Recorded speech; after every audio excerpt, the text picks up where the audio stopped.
மிகவும் அன்பாய் அழைக்கப்பட்ட அன்புக்குரிய சகோதர சகோதரிகளே, உங்கள் அனைவருக்கும் நம்முடைய பிதாவாகிய தேவனுடைய நாமத்தினாலும் நம்முடைய கர்த்தரும் இரட்சகருமாகிய ஆண்டவர் இயேசு கிறிஸ்துவினுடைய நாமத்தினாலும் உங்கள் அனைவருக்கும் கிருபையும் சமாதானமும் இரக்கங்களும் பெருக கடவது என்ற அன்பின் வாழ்த்துக்களை தெரிவித்துக் கொள்கின்றோம். தேவன் வாழ்நாளிலே மீண்டுமாக இந்த ஒரு நாளை கூட்டி கொடுத்து அவருடைய சத்திய வார்த்தைகளை கேட்பதற்கு மீண்டும் நம்மை ஒன்றிணைத்த அவருடைய மகா பெரிய இரக்கங்களுக்காக நம்முடைய பிதாவாகிய தேவனுக்கு நம்முடைய ஆண்டவர் இயேசு கிறிஸ்து மூலமாக நாம் துதிகளையும் ஸ்தோத்திரங்களையும் மீண்டுமாக நாம் ஏறெடுத்துக்கொண்டு நாம் இன்னைக்கு பார்க்க போற பாடம் எலிசாவின் அற்புதங்கள். நாம் ஏற்கனவே இதை பார்த்து கொண்டு வருகிறோம். இன்றைக்கு ஒரு முடிவு காலத்துக்குள்ள நம்ம வந்திருக்கிறோம். இன்றையோட எலிசாவினுடைய அற்புதங்கள், அதாவது எலிசா செய்த அற்புதங்கள்ல 14வது அற்புதத்தை தான் நம்ம இன்னைக்கு பார்க்க போறோம்.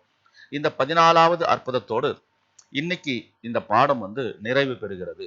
எலிசா செய்த அற்புதங்களுடைய பாடம் நிறைவு பெறுகிறது. அடுத்த வாரங்களில் நாம் வேற ஏதாவது பற்றி சிந்திப்போம். தேவனுக்கு சித்தமானால் நாம் ஒன்று கூட அவர் கிருபை செய்வாராக.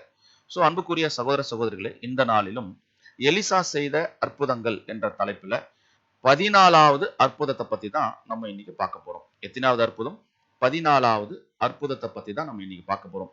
இந்த 14வது அற்புதம் எதை பத்தி சொல்லுது அப்படின்னு பார்க்கும்போது 13வது அற்புதம் எதை பத்தி சொல்லுச்சு அப்படின்றத நாம முன்னாடியே வீடியோல நம்ம அதை பார்த்திருப்போம். என்ன பார்த்திருப்போம்? அது ஒரு அழிவை பத்தி 14வது அற்புதம் சொல்ல போகுது அப்படின்னு நம்ம அதை சொல்லி முடிச்சிருக்கோம். அதே போலதான் இந்த 14வது அற்புதம் கூட ஒரு முடிவை பத்தி சொல்லப்பட்டிருக்கிறது. அப்பனா 14வது அற்புதம் எதை பத்தி, 13வது அற்புதம் எதை பத்தி சொல்லியிருக்கு? சாத்தானுடைய அந்த அழிவு கட்டப்படுவதை பத்தி சொல்லப்பட்டிருக்கிறது. ஸோ சாத்தான் கட்டப்பட்டிருக்கார், பிறகு என்ன நடக்கணும்னா ஒரு அழிவு வரணும் அப்படின்றத நம்ம பார்க்கிறோம்.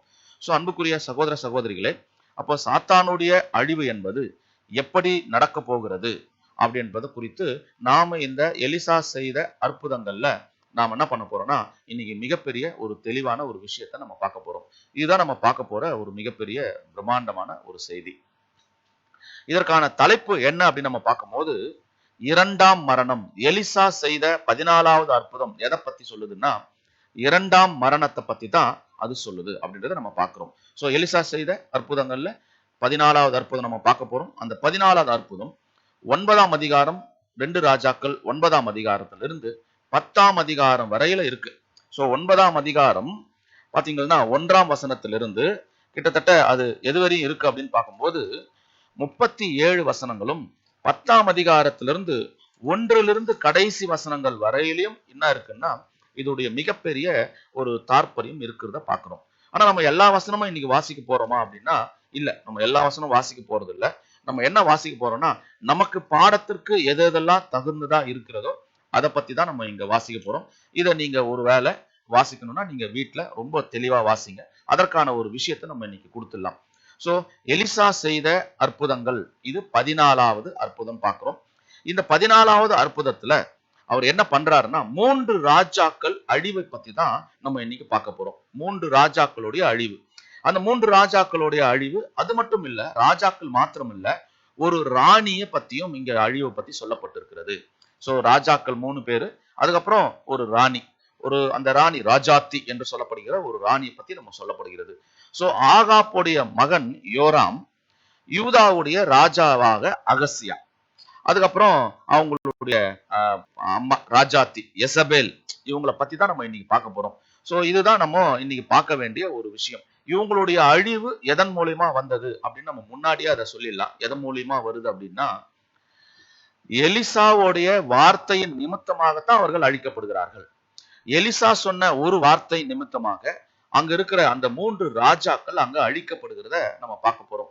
இதுதான் நம்ம இரண்டாம் மரணம் அப்படின்ற ஒரு விஷயத்துல நம்ம அதை யோசிக்க போறோம். சோ அன்புக்குரிய சகோதர சகோதரிகளே, இந்த ஒரு மிகப்பெரிய விஷயம் யாரோட விஷயத்தான் வருதுன்னா எலிசா செஞ்ச அந்த ஒரு வார்த்தையின் மூலமாகத்தான் அது நடக்கிறத நம்ம பார்க்கிறோம்.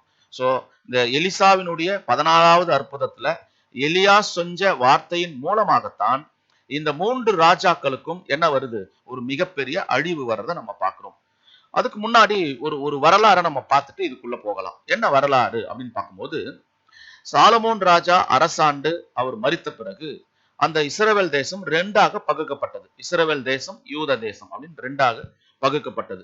அதுல இஸ்ரவேல் தேசத்துக்கு யெரொபெயாம் என்கின்ற சாலமோனுடைய படைத்தலைவன் ராஜாவாகவும், யூதா ராஜ்யத்திற்கு ரெகோபெயாம் அப்படிங்கிற சாலமோனுடைய பையன் அவர் வந்து ராஜாவாகவும் இருந்ததாக நம்ம பார்க்கிறோம். சோ இதுல என்ன ஒரு சின்ன ஒரு விஷயம் அப்படின்னு பார்க்கும்போது, இஸ்ரவேல் தேசத்துல யோராம், அகசியா என்கின்ற ராஜாக்கள் இருந்தார்கள். அதே போல யூதா தேசத்திலையும் யோராம், அகசியா என்கின்ற ராஜாக்கள் இருந்தார்கள். இவங்க ரெண்டு பேரும் மாறி மாறி அரசாண்டார்களா அப்படின்னா இல்ல. நல்லா புரிஞ்சுக்குங்க.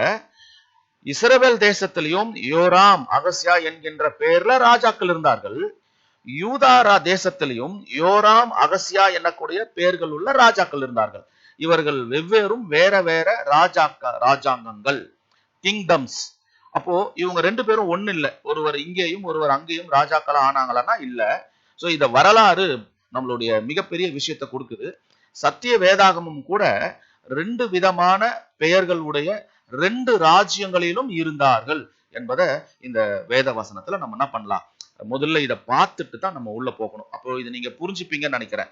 சோ இந்த மாதிரி ஒரு விஷயத்துல வரும்போது இந்த ராஜாக்களை, இந்த இருக்கிற யூதா தேசத்துல இருக்கிற ராஜாவையும் இஸ்ரவேல் தேசத்துல இருக்கிற ராஜாவையும் இவர்கள் என்ன பண்ணணும்னா சில தவறு பண்ணதுனால இதை அழிக்க வேண்டிய ஒரு சூழ்நிலைக்கு வரார். சோ இஸ்ரவேல் தேசத்துல இருக்கிற ராஜாக்களை அழிப்பதற்கு எலிசா யார அங்க முற்படுறார் அப்படின்னு பாத்தீங்கன்னா யெகூ என்கின்ற ஒருத்தரை அங்க செலக்ட் பண்றார். நம்ம ஏற்கனவே நிறைய பாடங்கள்ல யெகூ என்கின்ற தனியா ஒரு பாடத்தை பத்தி பார்த்தோம். அந்த யெகூ என்பவர் யாரை குறிக்குது அப்படின்றது கூட நமக்கு தெரியும். சோ கண்டிப்பா யெகூ யாரைத்தான் குறிக்கும், அது ஆண்டவர் இயேசு கிறிஸ்துவுக்கு அடையாளமாக இருக்கிறது. அந்த யெகூவை எலிசா என்ன பண்றாருன்னா அபிஷேகம் பண்ண சொல்லுகிறார். சோ ஒரு அபிஷேகம் பண்ணும் போது அவரு ராஜாவாக ஆகிறார். ஏற்கனவே அங்க யார் ராஜாவா இருக்கிறார்னா யோராம் அப்படின்ற ஒரு ராஜா இருக்கிறார். அதான் யோராம் அப்படின்னா ஜெரோம் அப்படின்னு அர்த்தம் இங்கிலீஷ்ல. சோ ஜெரோம்னு பேர் வச்சிருப்பாங்க இல்லையா எல்லாரும், இந்த யோராம் என்ற ஒரு விஷயத்துல இருந்து அடிப்படையா வந்தது தான் இங்கிலீஷ்ல ஜெரோம் அப்படின்றோம். சோ இந்த யோராம் வந்து அங்க ராஜாவா இருக்கிறார் இஸ்ரவேல் தேசத்துல. ஆனாலும் எலிசா தீர்க்கதரிசி என்ன பண்றார், அவருடைய அற்புதத்துல, இந்த 14வது அற்புதத்துல யெகூவை என்ன பண்ண சொல்றாருன்னா அபிஷேகம் பண்ண சொல்றார் ராஜாவாக. அப்போ யெகூ ராஜாவா ஆகணும்னா யாரு ராஜாங்கத்துல இருந்து கீழே இறங்கணும்? யோராம். யோராம அழிக்கணும்னா யாரு ராஜாவா வரணும்? யாரோ ஒருத்தர் ராஜாவா வரணும். இதுதான் இந்த கான்செப்ட். அப்போ யோராம் ராஜாவா இருக்கும் போதே யெகூ என்கிறவரை அங்க ராஜாவாக எலிசா அபிஷேகம் பண்ண சொல்றார். இதுதான் நம்ம இன்னைக்கு பார்க்க போறோம். இதுல நீங்க நிறைய விஷயங்கள் இப்ப மைண்ட்ல உங்களுக்கு ஓடிட்டு இருக்கும். நம்ம ஒண்ணு என்ன பண்ணலாம்னா இந்த வேத வசனத்தின் அடிப்படையில இது எப்படி நடந்தது என்பதை பத்தி நம்ம இங்க பார்க்கலாம். அப்போ யோராம் அழிக்கணும்னா ஒரு ராஜா அபிஷேகம் பண்ணப்படணும். அதுக்கு முன்னாடி ஒரு ராஜா வரணும் அவர் அழிக்கிறதுக்கு. சோ அது எப்படிதான் என்பதை நம்ம வேத வசனத்துல இருந்து பார்க்கலாம். வாசிக்கலாம். 2 ராஜாக்கள் 9ஆம் அதிகாரம் 1ஆம் வசனம். 2 ராஜாக்கள் 9ஆம் அதிகாரம் 1ஆம் வசனம். அப்பொழுது தீர்க்கதரிசியாகிய எலிசா தீர்க்கதரிசிகளின் புத்திரரில் ஒருவனை அழைத்து, நீ இடை கட்டி கொண்டு இந்த தைல குப்பியை உன் கையிலே எடுத்துக்கொண்டு கீலேயாத்தில் உள்ள ராமோத்துக்கு போ. பாருங்க, இங்க எலிசா என்ன சொல்றாருன்னா, ஒரு எலிசாவுடைய தீர்க்கதரிசியில் புத்திரர் அந்த ஒருத்தரை கூப்பிட்டு, நீ எங்க போனா தைல குப்பியை எடுத்து கீலேயாத்தில் உள்ள ராமேத்துக்கு நீ போ அப்படின்னு சொல்றாரு. போய் அங்க என்னென்ன பண்ணணும்ன்றத ஒரு டீடைல் கொடுக்கிறாரு. 2ஆம் வசனம். 2ஆம் வசனம். நீ அங்கே சேர்ந்த போது நிம்சியின் மகனான யோசபாத்தின் குமாரன் யெகூ எங்கே இருக்கிறான் என்று பார்த்து அங்கே உட்பிரவேசித்து அவனை தன் சகோதரரின் நடுவிலிருந்து எழுந்திருக்க பண்ணி அவனை உள்ளான ஒரு அறையில அழைத்து கொண்டு போய். பாருங்க, நீ அங்க போய் யெகூ அப்படின்னு, யோசபாத்தின் குமாரன் யெகூ அப்படின்னு ஒருத்தர் இருப்பாரு. அவரை நீ தனியா கூட்டு போய் என்ன பண்ணு, அவரை வந்து நீ வந்து அபிஷேகம் பண்ணு, ஒரு அறைக்குள்ள கொண்டு போயின்ற. வாசிக்கலாம் 3ஆம் வசனம். தைல குப்பியை எடுத்து அவன் தலையின் மேல் வார்த்து, உன்னை இஸ்ரவேலின் ராஜாவாக அபிஷேகம் பண்ணினேன் என்று கர்த்தர் சொல்கிறார் என்று சொல்லி கதவை திறந்து தாமதியாமல் ஓடிப்போ என்றான். பாருங்களேன், ஒரு வித்தியாசமான ஒரு விஷயத்தை இங்க கொடுக்கிறார். நீ அந்த யோசபாத்தின் மகன் அப்படி என்கின்ற அந்த யெகூ, நிம்மினியின் குமாரனாகிய மகனான யோசபாத்தின் குமாரன் யெகூவை நீ கூப்பிட்டு, உன்னை கர்த்தர் வந்து அபிஷேகம் பண்ணப்படுறார் ராஜாவாகன்னு சொல்லி நீ தைல குப்பியை எடுத்து அபிஷேகம் பண்ணிட்டு தலையில ஊத்திட்டு நீ ஒரு நிமிஷம் கூட தாமதிக்காம என்ன பண்ணிடு, அங்க இருந்து ஓடி வந்துடு அப்படின்னு சொல்லக்கூடியத பாக்குறோம். சோ அடுத்தது என்ன சொல்றாரு, அப்படியே தீர்க்கதரிசியின் ஊழியக்காரனாகிய அந்த வாலிபன் கிலேயாத்தில் உள்ள ராமாத்துக்கு போனான். அவன் உட்பிரவேசித்த போதே சேனாதிபதிகள் அங்கே உட்கார்ந்திருந்தார்கள். அப்பொழுது அவன் சேனாதிபதியே, உமக்கு சொல்ல வேண்டிய ஒரு வார்த்தை உண்டு என்றான். அதற்கு யெகூ, எங்கள் எல்லாருக்குள்ளும் யாருக்கு என்று கேட்டதற்கு அவன் சேனாதிபதியாக உமக்குத்தான் என்றான். பாத்தீங்களா என்ன சொல்றாருன்னா, அங்க அந்த கீலியாத்துல போய் ராமாவுக்கு போன உடனே அங்க நிறைய பேர் அங்க சேனாதிபதியில உட்காருக்கும் போது உங்களுக்கு ஒரு செய்தின்னு சொல்றாரு. யாருக்கு செய்தினா யெகூவுக்கு தான்னா, யெகூவை கூப்பிட்டு என்ன பண்றாருன்னா அங்க போய் அவரு அபிஷேகம் பண்றதை பார்க்கிறோம். சோ இது 6ஆம் வசனத்துல தான் என்ன இருக்குன்னா, அவன் எழுந்து அந்த அறை வீட்டுக்குள்ள போய் பிரவேசித்தான், தன் தைலத்தை தலையின் மேல் ஊற்றினான். சோ இதுதான் சொல்றார். தேவனாகிய கர்த்தர் சொல்லுகிறது என்னவென்றால், ரொம்ப சொல்றார். சொல்லிட்டு, உன்னை கர்த்தருடைய ஜனமாகிய இஸ்ரவேலின் மேல் ராஜாவாக அபிஷேகம் பண்ணினேன். அப்போ ஒருத்தரை அபிஷேகம் பண்றதை எதுக்கு தான்னா ராஜாவாக தான் அப்படின்றத இங்க குறிக்கிறார். சோ சொல்லிட்டு என்ன பண்றாருன்னு பார்க்கும்போது அந்த ஊழியக்காரர்கள் எல்லாம் என்ன பண்றாங்க பார்க்கலாம். 7ஆம் வசனம். நான் என் ஊழியக்காரராகிய தீர்க்கதரிசிகளின் இரத்த பழியையும் கர்த்தருடைய சகல ஊழியக்காரின் இரத்த பழியையும் யேசபேலின் கையிலே வாங்கும்படிக்கு நீ உன் ஆண்டவனாகிய ஆகாப்பின் குடும்பத்தை அழித்து விட கடவாய். பாருங்க என்ன சொல்றாருன்னா, நான் என் ஊழியக்காரராகிய தீர்க்கதரிசிகளின் இரத்த பழியையும். எந்த ஊழியக்காரர் பாருங்க, முன்னாடி நம்ம பார்த்தோம்னா நான் என் ஊழியக்காரராகிய தீர்க்கதரிசிகளின் இரத்த பழி. யார் இரத்த பழி? நிறைய தீர்க்கதரிசிகளை அவங்க கொன்னாங்க இல்லைங்களா? உண்மையான தேவனுடைய தீர்க்கதரிசிகளை. அங்க போட எலியாவை கூட என்ன பண்ணாங்க? கொல்ல ஆரம்பிச்சாங்க அவங்க. இந்த மாதிரி சகல ஊழியக்காரின் இரத்த பழியையும் நான் யெசபேலின் கையிலே வாங்கும்படிக்கு. நல்லா புரிஞ்சுங்க, நம்ம எதை பத்தி பார்த்துட்டு இருக்கிறோம்? 2ஆம் மரணத்தை பத்தி பார்த்துக்கிட்டு இருக்கோம். அப்படின்னா அந்த கையில வாங்குறதுக்காக நீ உன் ஆண்டவனாகிய ஆகாப்பின் குடும்பத்தை என்ன பண்ண? அழித்து விட கடவாய். சோ அதுக்கு தான் இங்க யெகூ என்ன பண்றாருன்னா இங்க பிளான் பண்றார். நீ அழிச்சிரு சொல்லிட்டு 8ஆம் வசனம் என்ன சொல்றாரு பாருங்களேன். ஆகாப்பின் குடும்பம் எல்லாம் அழியும்படிக்கு. யார் குடும்பம்? ஆகாப்பின் குடும்பம் அழியும்படிக்கு நான் ஆகாப்புக்கு சுவரில் நீர் விடும் ஒரு நாய் முதலா இராதபடிக்கு. ஒரு அது ரொம்ப சொன்னோம்னா நீர் விடுற மாதிரி ஒரு நாய் கூட இருக்கக்கூடாது. அப்படிதான் அந்த ஸ்லாங் சொல்றார். இருக்காதபடிக்கு இஸ்ரவேலின் அவனுடைய அடைப்பட்டவனையும் விடுபட்டவனையும் கருவறுத்து, எங்கெங்க அடைக்கப்பட்டிருக்கிறாங்களோ எங்கெங்க விடப்பட்டு வச்சிருக்கிறாங்களோ அவங்க அத்தனை பேரையும் என்ன பண்ணிடுங்க? இஸ்ரவேல்ல ஒருத்தனும் இல்லாம கருவறுத்துருங்க. ஆகாப்பின் குடும்பம் 9ஆம் வசனம் சொல்றாரு. ஆகாப்பின் குடும்பத்தை நேபாத்தின் குமாரனாகிய யெரொபெயாமின் குடும்பத்துக்கும் அகியாவின் குமாரனாகிய பாஷாவின் குடும்பத்துக்கும் சரியாக்குவேன். யாருக்கும் சொல்றாரு இப்போ? ஆகாப் குடும்பத்தை சார்ந்த அத்தனை பேருக்கும் என்ன பண்றாருன்னா இவர் ஒட்டு மொத்தமா நீ போய் என்ன பண்ணு, அவங்கள ஒருத்தர் இல்லாம ஒரு சுவர்ல ஒரு நாய் அந்த தண்ணி விடுற மாதிரி கூட இல்லாம என்ன பண்ணாத, ஒருத்தனை கூட விட்டுறாத அப்படின்னு சொல்றாரு.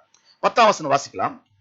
யெசபேலை இஸ்ரேலின் நிலத்திலே நாய்கள் தின்றுவிடும், அவளை அடக்கம் பண்ணுகிறவன் இல்லை என்கிறார்கள் என்று சொல்லி கதவை திறந்து ஓடி போனான். பாரு, நீ அதை மட்டும் சொல்லாத. யெசபேல் அந்த இஸ்ரேலுடைய நிலத்திலே நாய்கள் தின்றுவிடும், அவளை அடக்கம் பண்ணுகிற. அப்பனா என்ன அர்த்தம்? அடக்கம் பண்ற மாதிரி பாடி இருக்காது. எப்படி இருக்குமா?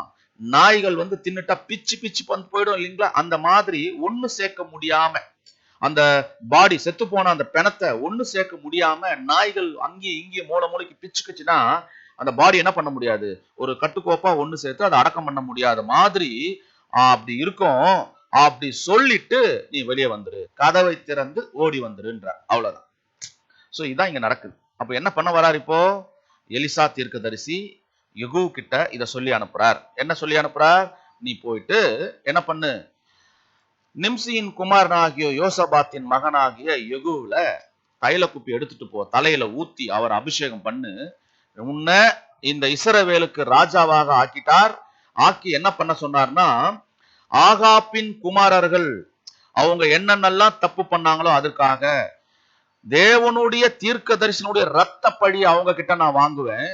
அதனால அவங்க ஒருத்தர் கூட இல்லாம அடைப்பட்டவர்கள் விடுபட்டவர்கள் தூரத்துல இருக்கிறவங்க அத்தனை பேரையும் கருவறுத்துரு, விட்டுறாத ஒருத்தரையும். அது மட்டும் இல்ல, ஆகாப்பின் குடும்பத்தையும் நேபாத்தின் குமாரர் கூட விட்டுறாத. ஆனா யெசபேல் அவங்க என்ன பண்ணுவாங்க? இஸ்ரேல் நிலத்தில நாய்கள் கூட தின்னாத மாதிரி அவங்களுடைய பாடி இருக்கும். சோ அத சொல்லிட்டு நீ ஓடி வந்துரு. இதுதான் நம்ம பார்க்க போறோம். இப்போ இத யார் பண்ணணும்? இப்போ யெகூ பண்ணணும். சோ இதுதான் நம்ம இன்னைக்கு பார்க்க போற பாடத்தோட ஒரு மிகப்பெரிய விளக்கம். என்ன பண்றாரு அப்படின்றத நம்ம உள்ள ஒண்ணு பார்க்கலாம். இந்த யெகூ என்ன பண்றாருன்னா தைல குப்பியை எடுத்துக்கிட்டு இப்போ வரார். என்ன பண்றார்? வாசிக்கலாம் 13ஆம் வசனம். 13ஆம் வசனம். அப்பொழுது அவர்கள் தீவிரமாய் அவரவர் தங்கள்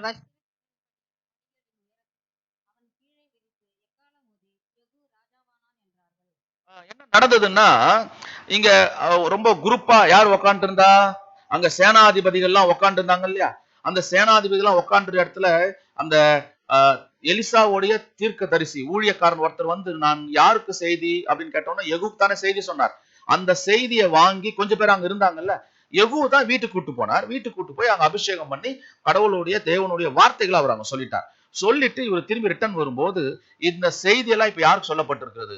அங்க உட்கார்ந்திருந்த சேனாதிபதிக்கு சொல்லப்பட்ட உடனே, அப்பொழுது அந்த சேனாதிபதிகள் இதை கேட்டு என்ன பண்ணாங்க தெரியுங்களா? தீவிரமாய் அவரவர் தங்கள் தங்கள் வஸ்திரங்களை படிகளின் உயரத்திலே விரித்து எக்காலம் ஊதி என்ன பண்ணாங்களாம்? யெகூ ராஜாவானான் அப்படின்னு அனௌன்ஸ் பண்றாங்க.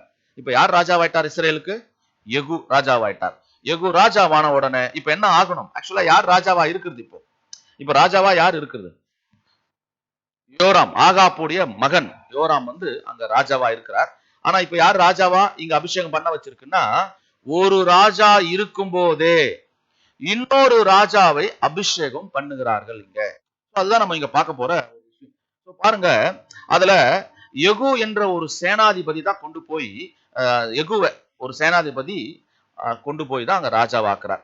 ஏற்கனவே ஒரு ராஜா இருக்கும்போது, நல்லா புரிஞ்சுக்குங்க, ஏற்கனவே ஒரு ராஜா இருக்கும்போது யெகூவை அபிஷேகம் பண்ணி அங்க ராஜாவா ஆக்குறாங்க.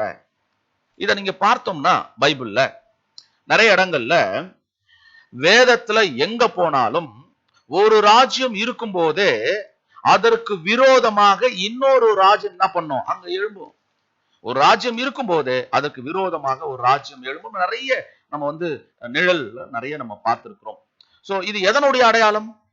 இப்ப கொஞ்சம் லேசா நீங்க மைண்டுக்கு வந்திருப்பீங்க. எதனுடைய அடையாளம்?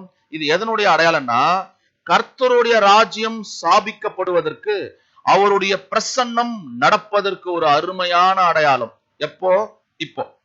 அப்படின்னா ஒரு இரண்டாம் உலகம் நடக்கும் போதே, சாத்தானுடைய இப்பிரபஞ்சத்தின் தேவனாகிய சாத்தானுடைய உலகம் நடக்கும் போதே யாருடைய ராஜ்யம் உள்ள வந்துடும்? இப்போ ஒரு ராஜா இருக்கும் போதே.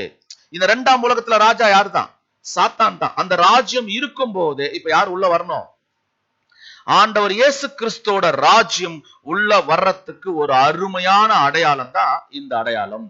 அப்ப யோராம் ராஜாவாக இருக்கும் போதே அங்க அபிஷேகம் பண்ணி என்ன பண்றாரு? இப்போ யெகூவை உள்ள அனுப்பி தேவனுடைய தீர்க்கதரிசிகளுடைய ரத்த பழியை யார்கிட்ட வாங்குறாரு? இப்போ இந்த யோராமுடைய சந்ததி கிட்டேயே வாங்கக்கூடிய ஒரு நிலையை பார்க்கிறோம். ஆனா அவர் ராஜா தான்.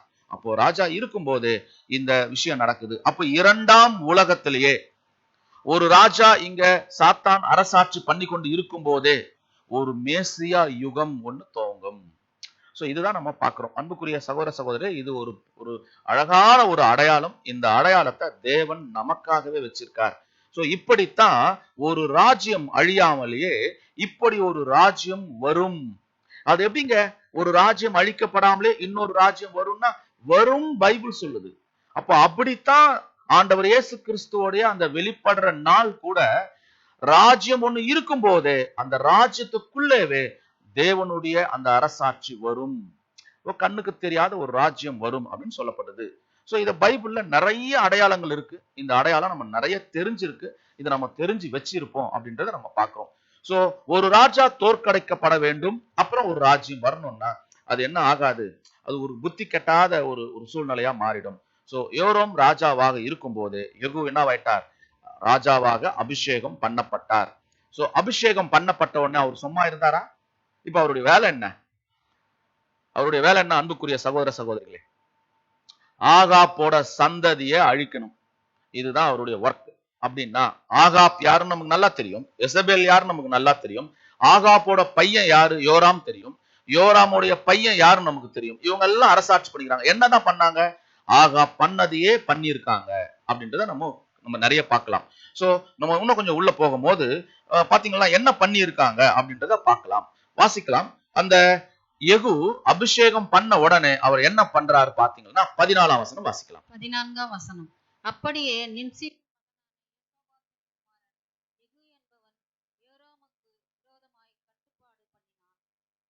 யோராமோ இஸ்ரவேலர் எல்லோரோடும் கூட கிலியாத்தில் உள்ள ராமாத்தில் சீரியாவின் ராஜாவாகிய ஆசகேலின் நிமித்தம் காவல் வைத்தான். பாருங்களேன், இங்க என்ன நடக்குதுன்னா, அப்படியே நிம்சியின் மகனாகிய யோசபாத்தின் குமாரன் யெகூ என்பவன் யோரோமுக்கு விரோதமாய் கட்டுப்பாடு பண்ணினான். இப்போ யாருக்கு போறார்? இப்போ யோரோமுக்கு விரோதமாக போகும்போது, யோரோமோ எங்க இல்ல, இப்போ இஸ்ரவேல் எல்லாரும் கூட அவங்க எங்க போயிட்டார்னா கீலியாத்துள்ள ராமேத்துக்கு போயிட்டார். சீரியாவின் ராஜாவோட அவர் சண்டை போடும்போது அவருக்கு என்ன வந்துச்சுன்னா, கொஞ்சம் அடிபட்டுச்சு.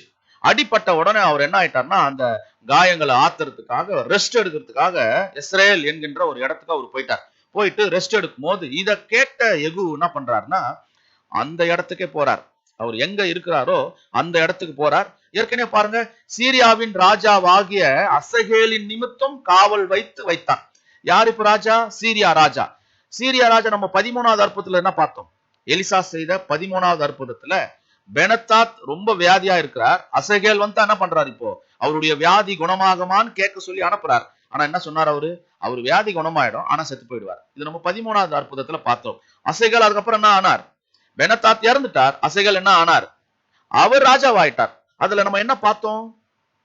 சாத்தான் கட்டப்பட்டாலும் அவனுடைய வல்லமை, அவனுடைய செயல்பாடுகள் முழுவதுமா கட்டப்படவில்லை. அதுக்கப்புறம் ஆசகேல் என்கின்ற ஒரு ராஜா அங்க என்ன ஆகுறாரு? புறஜாதி ராஜாவாக அங்க ராஜபாரம் செய்கிறார். அப்போ கொஞ்சம் அவங்களுடைய தூதர்கள் கூட என்ன பண்ணுவாங்க? அங்க கொஞ்சம் சில வேலைகளை செய்வாங்கன்னு நம்ம பார்க்கிறோம். அன்புக்குரிய சகோதர சகோதரிகளே, இப்படி நடக்கும்போது இது 13வது அற்புதம் பார்த்தோம். இப்ப 14வது அற்புதம், இந்த சீரியா ராஜா கூட இஸ்ரவேல் ராஜா சண்டைக்கு போகும்போது கொஞ்சம் காயம் ஏற்பட்ட பிறகு நீங்க இஸ்ரேல்ல என்ன பண்றாருன்னா, அவர் வந்து ரெஸ்ட் எடுக்கும் போது யெகூ இதை பார்த்துட்டு இப்ப என்ன பண்ணணும்? இவர் உடனே எல்லாத்தையும் யோராமுக்கு விரோதமா கட்டுப்பாடு பண்ணி போறத நம்ம பார்க்கிறோம். வாசிக்கலாம் 15ஆம் வசனம். ஆனாலும் சீரியாவின் ராஜாவாகிய ஆசகேலோடு பண்ணின யுத்தத்தில் சீரியர் தன்னை வெட்டின காயங்களை இஸ்ரேலிலே ஆற்றி கொள்ளுகிறதற்கு ராஜாவாகிய யோராமா திரும்பி போயிருந்தான். யெகூ என்பவன், இது உங்களுக்கு சம்மதியா இருந்தால் இஸ்ரேலின் இதை அறிவிக்கிறதற்கும் ஒருவரும் பட்டணத்திலிருந்து தப்பி போகும்படி விடாதிருங்கள். பாருங்க, நம்ம சொன்ன மாதிரி முன்னாடி என்ன நடந்தது அப்படின்னு பார்க்கும்போது, சீரியா ராஜாவாக அசையோட பண்ணின யுத்தத்துல அவர் என்ன பண்ணிட்டாரு? இப்போ கொஞ்சம் ரொம்ப ஒரு அடிபட்டுட்டாரு. அப்படி அடிபடும் போது இஸ்ரேல்ல இதை அறிவிக்கிறதுக்கு ஒருவனும் என்ன இல்ல, பட்டணத்துல தப்பி போகும்படி விடக்கூடாது அப்படின்னு சொல்லிட்டு இப்ப என்ன பண்றாங்கன்னா, இப்போ அவங்க உள்ள நோக்கி போக ஆரம்பிக்கிறாங்க. பார்க்கலாம் 16ஆம் வசனம். அப்பொழுது யெகூ ரதத்தின் மேல் ஏறி இஸ்ரேலுக்கு நேராக போனான். பாருங்க என்ன பண்றாரு? இப்போ உடனே இப்போ எங்க போறாருன்னா, யெகூ ஒரு ரதத்தை ஏத்திக்கிட்டு இப்ப எங்க போறாரு? இஸ்ரேலுக்கு நேராக புறப்பட்டு போறார். யார் இருக்கிறாங்க? யோரோம் அப்படி இருக்கார். பாருங்களேன், யோரோம் அங்கே வியாதியாய் கிடந்தான். என்ன வியாதி? சீரியா தேசத்துல அங்க அசகேல் என்கின்ற ராஜாவோட போர் தொடுக்கும் போது கொஞ்சம் அடிபட்டுச்சு. சோ யோராமை பார்க்க யூதாவின் ராஜாவாகி அகசியாவும் அங்க இருந்தார். இப்ப யாரும் அங்க இருக்கிறது? நல்லா புரிஞ்சுக்குங்க. இங்கதான் ஒரு மிகப்பெரிய விஷயத்த நம்ம இங்க பார்க்க போறோம். இப்ப கூட யார் இருக்கிறது? ஏற்கனவே யோராம் ராஜா எங்க இருந்துட்டார்? இதை நீங்க கவனமா கேட்கலன்னா கண்டிப்பா புரிஞ்சுக்க முடியாது. கண்டிப்பா நீங்க புரிஞ்சுக்கணும்னா தயவு செய்து கவனமா கேளுங்க. ஏன்னா இப்போ யூதாவுடைய ராஜா கூட அவர் எங்க இருக்கிறாரா? அகசியா அங்க இருக்கிறாராம். அகசியா யூதா ராஜாக்கும் இஸ்ரவேல் ராஜா யோராமுக்கும் என்ன கனெக்ஷன்? ஏன் இவங்க ரெண்டு பேரும் அங்க இருக்கிறாங்க? நல்லா திங்க் பண்ணி பாருங்க. ஏன் அங்க இருக்கிறாங்க பார்க்க போறோம் பாடத்துல. ஆனா நீங்க ஒரு ட்ரை பண்ணி பாருங்க. ஏன்னா இஸ்ரேல் ராஜா தான் யோராம். அவர் தான் சீரியா தேசத்துல அசகேல் ராஜாவோட சண்டை போட்டு கொஞ்சம் வியாதியா படுத்திட்டு இருக்கார். இப்போ யெகூ இஸ்ரவேல் தேசத்துல ராஜாவா அபிஷேகம் பண்ணப்பட்ட பிறகு இவர் எங்க வராருன்னா, வியாதியாய் படுத்திருக்கிற இஸ்ரவேல் ராஜாவாக இருந்த யோராம சேனா எல்லா ஆட்களையும் திரட்டி கொண்டு எங்க வராருன்னா இஸ்ரேலுக்கு வரார். இஸ்ரேல் என்கின்ற ஒரு இடம் அது வரார். அங்க வரும்போது அங்க யார் இருக்கிறதுனா, யூதாவுடைய ராஜாவாகிய அகசியா அங்க இருக்கிறார். நம்ம பார்க்க போறோம் யார் அந்த அகசியா, ஏன் இங்க வந்தாருன்றது நம்ம பார்க்க போறோம். அவர் இங்க இருக்கிறார். இருக்கும்போது என்ன பண்றாரு பாருங்க, வாசிக்கலாம். 16ஆம் வசனம் 17ஆம் வசனம் நம்ம வாசிச்சோம். 17ஆம் வசனத்துல பாருங்க, 17ஆம் வசனம் பைபிள்ல நான் வாசிக்கிறேன், வேணா வாசித்துங்க. 17ஆம் வசனம். 2 ராஜாக்கள் 9ஆம் அதிகாரம் 17ஆம் வசனம். இஸ்ரேலில் கோபுரத்தின் மேல் நிற்கிற ஜமக்காரன் யெகூவின் கூட்டம் வருகிறதை கண்டு ஒரு கூட்டத்தை காண்கிறேன் என்றான். அப்பொழுது யோராம், நீ ஒரு குதிரை வீரனை கூப்பிட்டு அவர்களுக்கு எதிராக அனுப்பு, சமாதானமா என்று கேட்க சொல் என்றான். இப்ப என்ன ஆகுதுன்னா, யெகூ ரதத்துல ஏறி யோராம பாக்குறதுக்கு எங்க போறாரு இப்போ இஸ்ரேலுக்கு போகும்போது, இப்போ அங்க காவல் கோபுரத்துல காவல்காரர் என்ன பண்ணிட்டாருன்னா இதை பார்த்துட்டு யாருக்கு சொல்றாரு இப்போ அங்க இருக்கிற யோராமுக்கு சொல்றாரு. என்ன சொல்றாரு பாருங்களேன், ஒரு குதிரையோட வீரனை கூப்பிட்டு அவர்களுக்கு எதிராய் அனுப்ப சொல்றார். இந்த மாதிரி ஒரு யெகூவின் கூட்டம் வருகிறத நான் பாக்குறேன். அந்த கூட்டம் எங்க வருது இப்போ நேரா நம்ம கிட்ட தான் வருதுன்னு சொன்ன உடனே யோராம் என்ன பண்றாருன்னா ஒரு குதிரை வீரனை கூப்பிட்டு அவனுக்கு எதிர போய் சமாதானம் சொல்லிடுங்க அப்படின்னு சொல்றாரு. சமாதானம் சொன்ன உடனே என்ன பண்றாரு பாருங்க, சமாதானம் ஏத்துக்கிட்டாரா? என்ன சொல்றாரு வசனம் வாசிக்கலாம், 18ஆம் வசனம். அந்த குதிரை வீரன் அவனுக்கு எதிர்கொண்டு போய் சமாதானமா என்று ராஜா கேட்க சொன்னார் என்றான். பாருங்களேன், ராஜா சமாதானமா அப்படின்னு கேட்க சொன்னார். இப்ப பாருங்களேன், போனவர்கிட்ட சமாதானம்னா அப்ப ஓகேப்பா சமாதானம் சொல்லணும் இல்லையா? இப்ப யெகூ என்ன சொல்றாரு பாருங்க. அதற்கு யெகூ சமாதானை பற்றி உனக்கு என்ன, என் பிறகே திரும்பி வா என்றான். பாருங்க, சமாதானத்தை பத்தி உனக்கு என்ன, என் பின்னாடி வான்ட்டார். இப்போ சொல்லிட்டு அப்பொழுது ஜாமக்காரன் அனுப்பப்பட்டவன் அவர்கள் இருக்கும் இடம் மட்டும் போன போதிலும் திரும்பி வரவில்லை.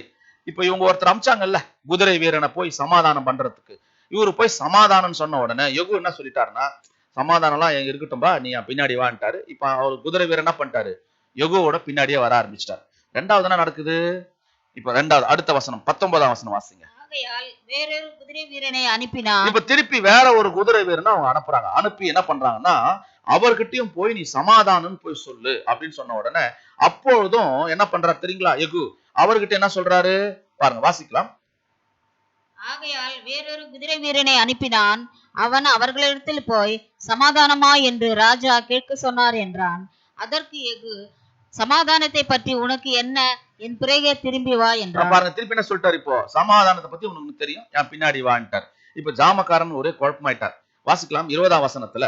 அப்பொழுது ஜாமக்காரன் அவன் அவர்கள் இருக்கும் இடம் மட்டும் போன போதிலும் திரும்பி வரவில்லை என்றும், ஓட்டுகிறது நிம்சியின் குமாரனாகிய யெகூ ஓட்டுகிறது போல இருக்கிறது, அதிவேகமாய் ஓட்டுகிறான் என்று. இங்க ஒரு பிரச்சனை என்னன்னா, ரெண்டு பேரையும் அமிச்சோம், ரெண்டு பேரும் அவங்க பின்னாடி போயிட்டாங்க. அப்போ அந்த ரதத்தை ஓட்டுறது யாருதான், இப்போ நிம்சியின் குமாரன் என்கின்ற அந்த யெகூ தான் ஓட்டுறார். அப்போ வேகம் ஆயிடுச்சுன்னு சொன்ன உடனே அப்பொழுது யோராம் என்ன பண்றாரு தெரியுங்களா? வாசிக்கலாம் 21ஆம் வசனம். அப்பொழுது யோராம் ரதத்தை ஆயத்தப்படுத்து என்றான்.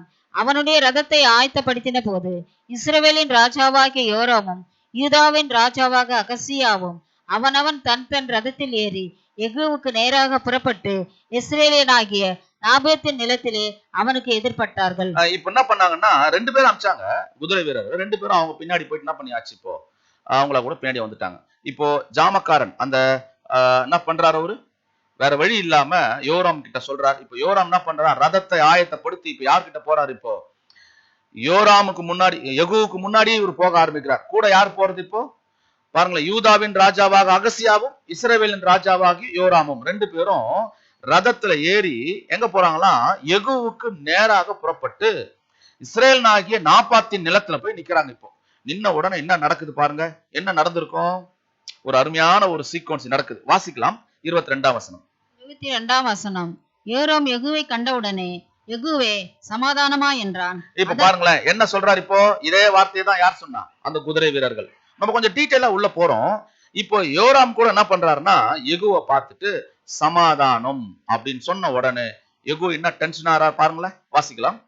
அதற்கு யெகூ, உன் தாயாகிய ஏசபேலின் வேசித்தனங்களும் அவளுடைய பில்லி சூனியங்களும் இத்தனை ஏராளமா இருக்கையில் சமாதானம் ஏது என்றார். என்ன கேள்வி கேட்கிறார் பாருங்க. அப்படின்னா இந்த யோராம் யார்? யார்? எசபேலினுடைய பையன். அப்போ ஆகாப்புடைய பையன். ஆகாப் எசபேல் இவங்க ரெண்டு பேரையும் கணவன் மனைவி. ஆகாப் ராஜா பத்தி தெரியும், எசபேல் இந்த கள்ள தீர்க்கதரிசி இவங்களை பத்தி தெரியும். இவங்களுடைய பையன் தான் யாருன்னு பாத்தீங்கன்னா யோராம். இவர் தான் இஸ்ரவேல்ல ராஜாவா இருக்கிறார். அப்போ இந்த யெகூ என்றவர் என்ன பண்றாருன்னா அங்க போய் கேட்கிறார். என்ன சொல்றார் தெரியுங்களா? உன் தாயாகிய எசபேலின் வேசித்தனங்களும் அவளுடைய பில்லி சூனியங்களும் எத்தனை ஏராளமா இருக்கும் போது சமாதானம் ஏது? பாருங்க எப்படிப்பா சமாதானம் வரும்? நீங்க என்ன பண்ணீங்க, உண்மையான தேவனுடைய வார்த்தைக்கும் உண்மையான தீர்க்க தரிசிகளையும் என்ன பண்ணீங்க, வேசித்தனம் பண்ண வச்சீங்க. பில்லி சூனியங்களை என்ன பண்ணீங்க, அவங்களுக்கு கத்து கொடுத்தீங்க, ஏராளமா பண்ணிட்டீங்க. ஏன்னா எசபேல் யார் தெரியுங்களா? புறஜாதி தேசத்தார். ஆகாப் ராஜா என்ன பண்ணாருன்னா புறஜாதி தேசத்தாலாகி அந்த எசபேல அவர் மேரேஜ் பண்ணிக்கிட்டார். அதனால வந்த பிரச்சனை தான். சோ அதனால இது சமாதானம் எப்படி அப்படின்னு சொல்லிட்டு என்ன பண்றார் பார்க்கும்போது 23ஆம் வசனம் 24ஆம் வசனம். அப்பொழுது யோராம் தன் ரதத்தை திருப்பிக் கொண்டு ஓடிப்போய் அகசியாவை நோக்கி, அகசியாவே, இது சதி என்றான். என்ன சொல்றாரு இப்போ 23ஆம் வசனத்துல? உடனே ரதத்தை யோராம் திருப்பி அகசியா நோக்கி சொல்றாரு, அகசியாவே, இது ஏதோ ஒரு சதி திட்டம் நடக்குது, நம்மளை இவன் சும்மா விட மாட்டான். பாருங்களேன், என்ன ஒரு சீக்வன்ஸ் சொல்றாரு பாருங்க.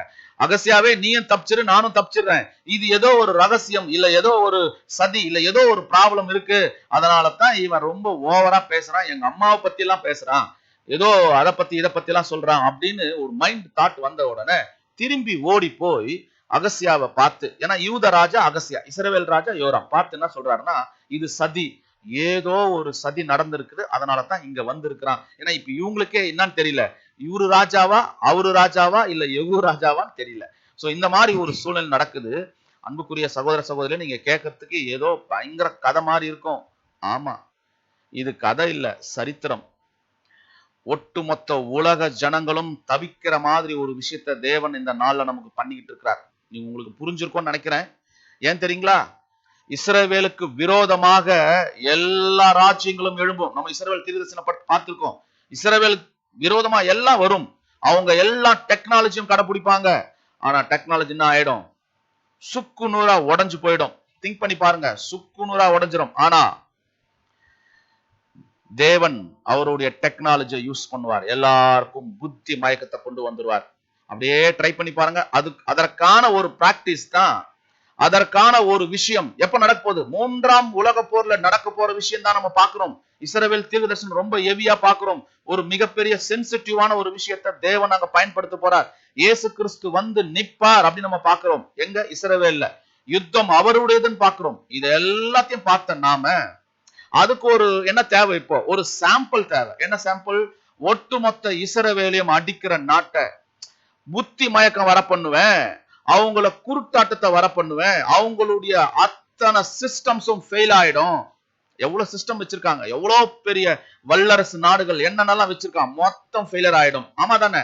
இத சொன்னா நம்ம நம்பி இருக்க மாட்டோம், இப்ப நம்புவோம். அன்புக்குரிய சகோதர சகோதரிகளே, அன்னைக்கு லாசருவை உயிரோட எழுப்பினார். 4 நாள் ஆன பிறகு லாசரு உயிரோட எழுப்பினார். யாரும் நம்ப மாட்டேன்றாங்க, நான் உயிரோட வந்து எழுப்புவேன். அவர் சொல்றாரு இல்லையா, யோவான் 5ஆம் அதிகாரம் 28ஆம் வசனத்துல, இது ஆச்சரியம் அல்ல, என்னுடைய சத்தத்தை கேட்கும் காலம் வரும். எப்போ? பிரேத குழியில் உள்ள அனைவரும் என்னுடைய சத்தத்தை கேட்பாங்க அப்படின்னு சொன்ன உடனே அடுத்தது ஒரு டெமோ காட்டுறாரு.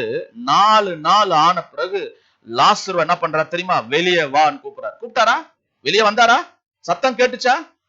கேட்டுச்சு. நாம தான் படிச்சிருக்கிறோம் பிரசங்கி 9:5, சூரியனுக்கு கீழே செய்யப்படுகிறது ஒன்றிலும் அவனுக்கு என்ன இல்ல, பங்கு இல்ல. படிச்சிருக்கோம், எல்லாம் படிச்சோம். ஆனா யாரோட சத்தம் கேட்கும்? இப்போ ஆண்டவர் இயேசு கிறிஸ்துவோட சத்தம் கேட்கும். புரிஞ்சுக்குங்க அன்புக்குரிய சகோதர சகோதரிகளே, இதே போலதான் இஸ்ரவேல் தேசம் முழுவதும் அவருடைய டெக்னாலஜி மொத்தம் ஃபெயிலர் ஆயிடும். குருட்டாட்டம் பண்ணுவார், அவங்களுக்கு மிகப்பெரிய கஷ்டம் வரும். அதற்கு ஒரு மிகப்பெரிய டெஸ்ட் தெரியுங்களா? சாம்பிள் ஒண்ணு வச்சிருக்காரு. ஒட்டுமொத்த உலகமும் அவ்வளோ டெக்னாலஜி கையில வச்சிருக்கு. இன்னைக்கு அவ்வளோ பெரிய ராணுவங்கள், அவ்வளோ பெரிய அணுகுண்டுகள், ஒருத்தர் டெக்னாலஜில மிகப்பெரிய சிறந்தவர்கள். ஆனா கொரோனா வைரஸுக்கு ஒட்டுமொத்த உலகமும் லாக் ஆயிருக்கு. தேவன் என்ன பண்ணிருக்கார் தெரியுங்களா? ஒரு பிராக்டிஸ் கொடுத்திருக்கார். தெரிஞ்சுக்குங்க, உலகமே ஸ்தம்பத்திற்கு. அன்புக்குரிய சகோதர சகோதரிகளே, எந்த டெக்னாலஜியும் யூஸ் பண்ண முடியல. வல்லரசு நாடுகளே திகைத்து நின்று கொண்டிருக்கிறது. தேவன் நினைச்சார்னா ஒரு நிமிஷத்துல அவங்க டெக்னாலஜில என்ன பண்ணுவார் தெரியுமா? அப்படியே தும்சம் பண்ணிடுவார். இது ஒரு சாம்பிள் தான். அன்புக்குரிய சகோதர சகோதரிகளே, தயவு செய்து வரும் காலங்களிலாவது இந்த சத்தியத்தை நாம் உண்மையா சிநேகித்து நேசிச்சு தேவனுக்கு முன்னாடி சபையா ஆயிடுவோம். சபைகளை கட்டுறதுக்கு நம்ம இங்க வரல, சபைகளா மாறுறதுக்கு தான் வந்திருக்கணும்ன்றத உணர்ந்து நாம இதை செய்வோம். இததான் இங்க எவ்வளவு பெரிய டெக்னாலஜி இருந்து நம்மளால ஒண்ணும் பண்ண முடியல. சோ இதை பத்தி நம்ம இன்னொரு காரியங்களை நம்ம பேசலாம். இங்க என்ன ஆச்சு தெரியுங்களா? உடனே என்ன பண்ணார் பாருங்களா? அடுத்த வசனம் 24ஆம் வசனம். 24ஆம் வசனம். அப்பொழுது யோராம் தன் ரதத்தை திருப்பி கொண்டு ஓடி போய் 23ஆம் வசனம் படிக்கிறோம். யோராம் ரதத்தை திருப்பி ஓடி போறதுக்கு போனா, அப்போ அகசியா என்ன பண்றாரு? அகசியாவை கூப்பிட்டு இது சதி, ஓடி போயிடலான்ற உடனே 24ஆம் வசனம் சொல்லுது, யெகூ தன் கையால் வில்லை நாணேற்றி அம்பு யோராமுடைய நெஞ்சிலே உருவி புறப்படத்தக்கதாய் அவனை அவன் புயங்களில் நடுவே எய்தான். என்ன பண்ணாரா? இப்போ யெகூ என்ன பண்ணுகிறாரு? வில்லை எடுத்து நெஞ்சில் அடிச்சார். அதான் சொல்லுது பைபிள். அதனாலே அவன் தன் ரதத்திலே சுருண்டு விழுந்தான். தப்பிச்சா போற? பாத்தீங்களா? யெகூ என்ன பண்ணார்? மொத சாவு. இப்ப யாரு மொத சாவு? யாரு? அன்புக்குரிய சகோதர சகோதரிகளே, ஆகாப் குடும்பத்துல முதல் சாவு யாரு? இப்போ யோராம். ஏன்னா ஆகாப்புடைய பையன் தானே அவரு. ஆகாப்புடைய பையன் தான் யோராம். முதல் சாகு யாருக்கு வந்துச்சு? இப்போ நெஞ்சிலேயே வில்ல எடுத்து அடிச்சு அங்கே விழுந்துட்டார். விழுந்து சும்மா விட்டாரா? விடல. அப்புறம் என்ன நடந்தது? இப்போ அடுத்த ஆட்கள் வேணும் இல்லையா? வாசிக்கலாம். 25ஆம் வசனத்தை பைபிள்ல வாசிங்க. 25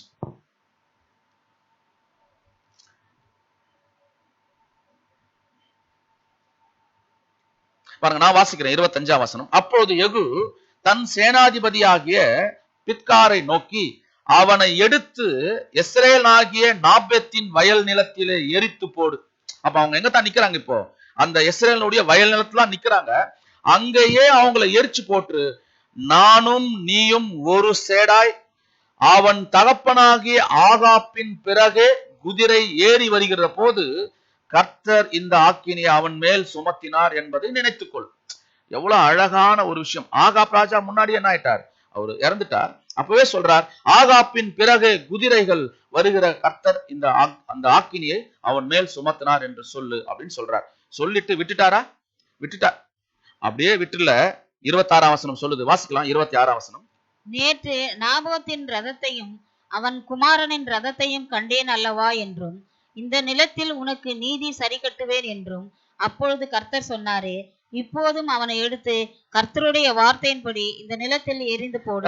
இந்த வார்த்தை என்ன சொன்னாரு? அப்பவே நேற்று நேபாத்தின் ரத்தத்தையும் அவன் குமாரன் ரத்தத்தையும் கண்டேன் அல்லவா என்று இந்த நிலத்தில் உனக்கு நீதியை சரி கட்டுவேன் அப்படின்னு சொல்லக்கூடிய வார்த்தைய அது நினைவூற்றார் அப்படின்னு சொல்லிட்டு, இப்போ இப்போ முதல் டெத் யார்? இப்போ யோராம் முதல் டெத் ஆயிட்டார்.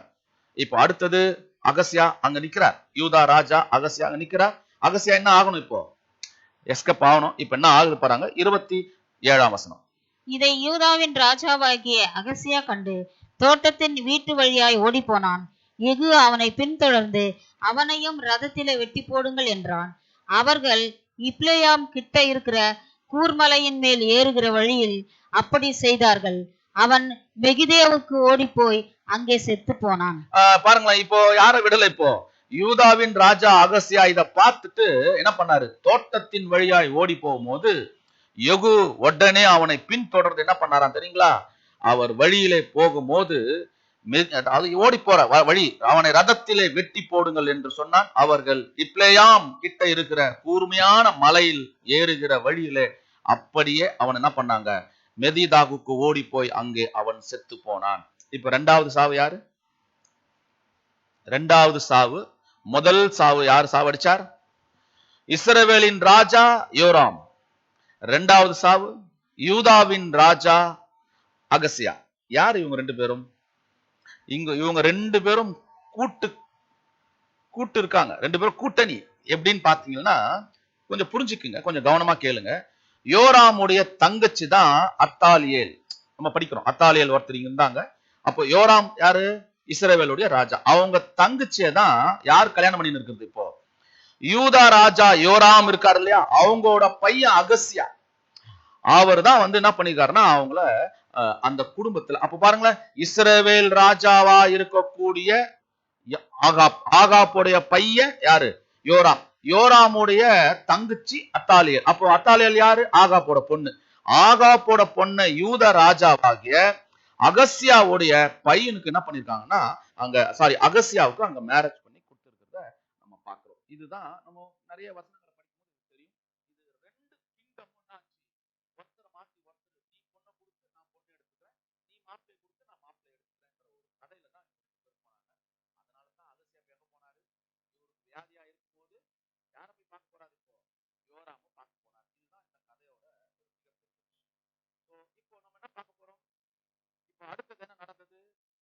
யோராம் யார்? யோராம் இங்க காலி. அதுக்கு அடுத்தது யார் காலி ஆகணும்? இப்போ இன்னொருத்தரும் காலி ஆகணும். ஆகலாங்களா? பார்க்கலாம், வாசிக்கலாம். 28ஆம் வசனம். 28ஆம் வசனம். அவனுடைய ஊழியக்காரர் அவனை ரதத்தின் மேல் எருசலேமுக்கு கொண்டு போய் அவனை தாவீதின் நகரத்திலே அவன் பிதாக்களோடு அவனுடைய கல்லறையிலே அடக்கம் பண்ணினார்கள். இந்த அகசியா ஆகாப்புடைய குமாரனாகிய யோராமின் 16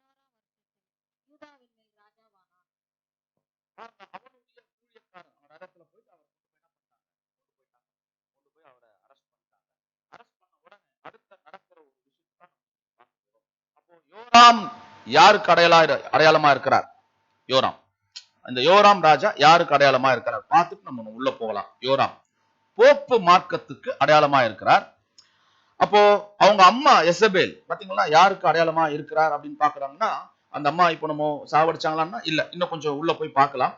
எப்படி வாசிக்கலாம்? 2 ராஜாக்கள் 9ஆம் அதிகாரம் 30ஆம் வசனம். 2 ராஜாக்கள் 9ஆம் அதிகாரம் 30ஆம் வசனம். யெகூ இஸ்ரேலுக்கு வந்தான். அதை ஏசபேல் கேட்டபோது தன் கண்களுக்கு மையிட்டு தன் தலையை சிங்காரித்து கொண்டு ஜன்னல் வழியா எட்டி பார்த்து, யெகூ ஒலிகமுக வாசலில் வந்தபோது அவள் தன் ஆண்டவனை கொன்ற சிம்ரி சேமம் அடைந்தனான் என்றாள். பாருங்களேன், இப்ப யெகூ இஸ்ரேலுக்கு வரும்போது அதை யார் பார்த்துட்டா? இப்போ எசபேல் கேட்ட போது கண்களுக்கு மையிட்டு தலையை சிங்காரிச்சு கொண்டு எங்க வராங்களாம்? ஜன்னல் வழியா வந்து எட்டி பார்த்தாங்களாம். என்ன பண்றாரு இப்போ? யெகூ ஒளி முக வாசல் வழியா வந்து என்ன பண்றாரா?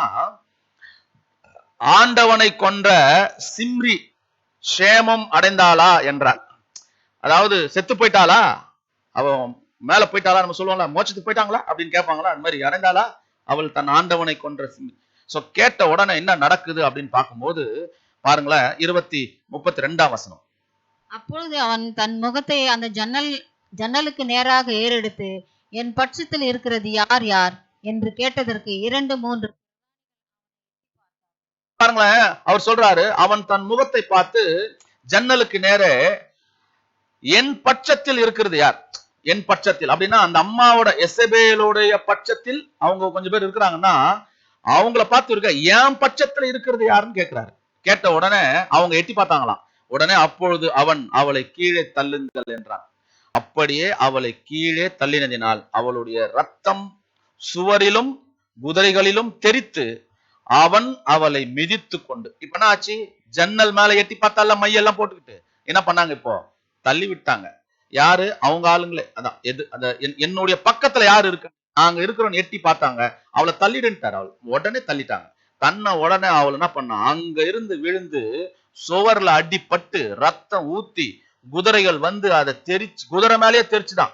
அவன் அதை மிதித்து போட்டான். மிதிச்சு போட்ட உடனே என்ன ஆச்சு பார்க்கலாம். வாசிங்க 34ஆம் வசனத்துல வாசிக்கலாம். 35ஆம் வசனம். அவர்கள் அவனை அடக்க பண்ண போகிற போது அவளுடைய தலையோட்டையும் கால்களையும் உள்ளங்கைகளுமே அல்லாமல் வேறொன்றையும் காணவில்லை. இப்ப அடக்கம் பண்ண போனாங்க, ஆனா என்ன இல்ல, இப்போ தலையோடு இருக்கான், கால்கள் இருக்கான், உள்ளங்கை இருக்கான், அது வேற ஒண்ணும் இல்லை. அப்படின்னா என்ன அர்த்தம்? நாய் வந்து பிச்சுக்கிட்டான். ஏற்கனவே நம்ம படிச்சோம் இல்லைங்களா? என்ன பண்ணாரு? யெகூவுக்கு அபிஷேகம் பண்ணும் போது சொன்னார்ல, நீங்க எசபேல் என்ன பண்ணிடாதீங்க, அவங்கள ஒரு நாய் சுவர்ல நீர் விடுற மாதிரி கூட வச்சிடாதீங்க சொன்னார். இதை எசபேலுக்கும் தனியா சொல்லியிருக்கிறார். நம்ம பார்க்க போறோம் அதையும். சோ அந்த மாதிரி ஒரு விஷயத்துல அவர் வரக்கூடியதை பார்க்கிறோம். அப்புறம் அடுத்த வசனம் சொல்லுது 36ஆம் வசனம். ஆகையால் அவர்கள் திரும்பி வந்து அவனுக்கு அறிவித்தார்கள். அப்பொழுது அவன், இது கர்த்தர் திஸ்பியனாகிய எலியா என்னும் தம்முடைய ஊழியக்காரனை கொண்டு சொன்ன வார்த்தை. அப்படின்னா இது இந்த வார்த்தை யார் சொன்னது? இப்போ ஆல்ரெடி இவருடைய குரு ஏற்கனவே எங்க போயிட்டார்? இவங்க 2 பேர் தானே டிராவல் பண்ணியிருந்தாங்க. எலியா சொன்ன வார்த்தைய இப்ப யார் பண்ணிருக்கிறது? தம்முடைய ஊழியக்காரன் சொன்ன வார்த்தை. இஸ்ரேலின் நிலத்திலே நாய்கள் எசபேலின் மாம்சத்தை தின்னும் அப்படின்னு சொன்னார்ல. எலியா எங்க சொல்லியிருக்கார்? எங்க? 1 ராஜாக்கள் 12ஆம் அதிகாரத்துல சொல்லியிருக்கிறார். நம்ம வாசிக்கலாம். இந்த மாதிரி அந்த 1 ராஜாக்கள் பகுதியில எலியா காலகட்டத்துல அவர் சொல்லியிருக்கிறார். அததான் இங்க என்ன ஆகுதுன்னா இங்க நிறைவேறத பாக்குறோம். அப்போ எலிசா என்ன பண்ணிருக்காருன்னா, யெகூவை அபிஷேகம் பண்ணி யெகூ மூலியமா என்ன பண்ணிருக்காரு? எசபேலுடைய சாவ ஒரு நாய் என்ன ஆச்சு? பிச்சு போட்டு அடக்கம் பண்ற அளவுக்கு கூட இல்லாத மாதிரி ஆயிடுச்சு. அப்படின்னா என்ன அர்த்தம்? அனாதை பணமா இருந்தா கூட யாராவது தூக்கின்னு போய் என்ன பண்ணிடுவாங்க, பச்சிருவாங்க. இப்ப இது என்னவா ஆயிடுச்சு? ஒரு நாய் ரோட்ல அடிபட்டா எப்படி இருக்கும், சின்ன பின்னமா சிதறி போயிடும்ல, அந்த மாதிரி எசபேலுடைய சாவாயிடுச்சு. இவங்க யாரு? புறஜாதி தேசத்தால் கடவுளுடைய தேவனுடைய வார்த்தைகளை சொன்ன தீர்க்கதரிசிகளை கொலை செய்தவள். அப்படின்னா இந்த மாதிரி தேவனுடைய பிள்ளைகளுக்கு விரோதமா செஞ்சா என்ன ஆகும் என்றத தேவன் திட்டவட்டமா சொல்றார். அன்புக்குரிய சகோதர சகோதரிகளை வாசிக்கலாம். 37ஆம் வசனம். 37ஆம் வசனம். இன்னது எசேபேல் என்று சொல்லக்கூடாதபடிக்கு. பாருங்க, இன்னது இசபேல். இது யாருங்க எசபேலா அப்படின்னு சொல்ற மாதிரி என்ன இல்ல, எசபேலின் பிரேதம் இஸ்ரேல் நிலத்திலே வயல்வெளியில் மேல் போடும் எருவை போல் ஆகும் என்று சொன்னாரே. அப்படி சொன்னாரா? எரு போல ஆயிடுச்சான். இது அடக்கம் பண்ற மாதிரி இல்ல. சோ எவ்வளவு பெரிய ஒரு விஷயத்த இங்க பாக்குறோம். அப்ப யார் காலி இப்போ? ரெண்டு பேரா? 3 பேர். யாராரு? யோராம் இஸ்ரவேல் ராஜா, அகசியா யூதா ராஜா, அப்புறம் யோராமுடைய அம்மா தானே, அம்மா எசபேல், அவங்களும் 3 பேரும் காலி. யார் காலி பண்ணா? யெகூ ராஜா எல்லாத்தையும் என்ன பண்ணாருன்னா அவர் காலி பண்ணிட்டார். இப்ப நம்ம திருப்பி உள்ள வரலாம். அப்ப யோராம் யாருக்கு அடையாளமா இருக்குதுன்னு பார்த்தோம்.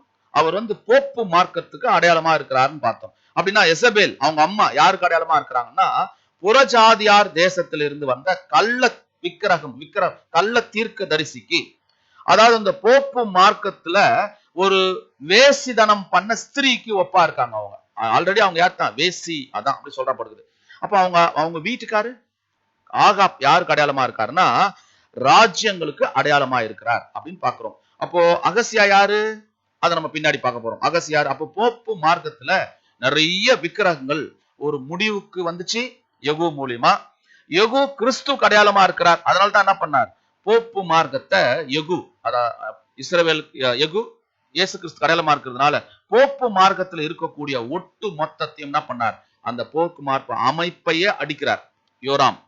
அங்க இருக்கிற கள்ள உபதேசம் யாருன்னா கள்ள ஸ்திரீ, அந்த வேசி மார்க்கம் பண்ண எசபேலையும் சாவடிச்சிட்டார்.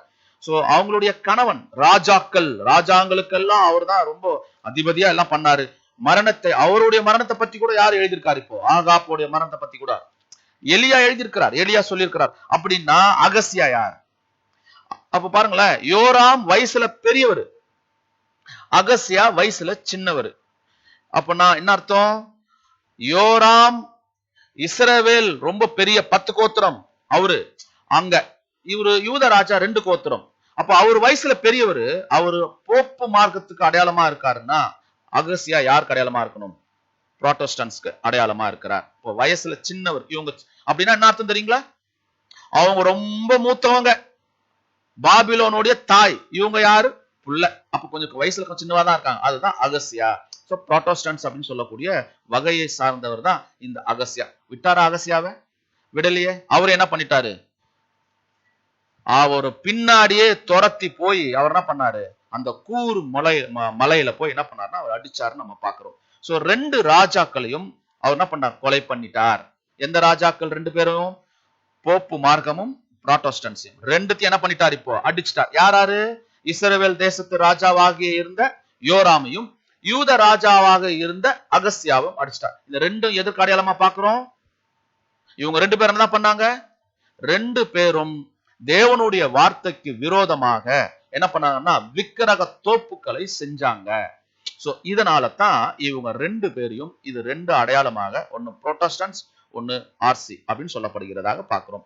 சோ அப்படின்னா எசபேல் என்ன ஆயிட்டாங்க, ஒரு மண்டை ஓடு கூட அங்க, சும்மா ஒரு மண்டை ஓடு இருந்துச்சு, உள்ளங்கை தான் இருந்துச்சு, அதை புதைக்கிற அளவுக்கு எதுவும் அவங்க கிட்ட இல்ல. எரு மாதிரி என்ன பண்ணாங்கன்னா போட்டாச்சு, அவங்கள அடக்கமே பண்ண முடியல அப்படின்னு பாக்குறாங்க. அப்ப 3வது ஆள் யாரு? எசபேல் ராணி 3வது ஆளா அங்க என்ன ஆயிடுச்சு, அங்க அவரு யெகூ அங்க இஸ்ரவேல்ல ராஜாவாக அபிஷேகம் பண்ணும் போது ஒட்டு மொத்தத்தையும் அவர் அழிச்சிட்டார். அழிச்சு விட்டுட்டாரா? விடல. இப்போ 9ஆம் அதிகாரம் முடிஞ்சிச்சு.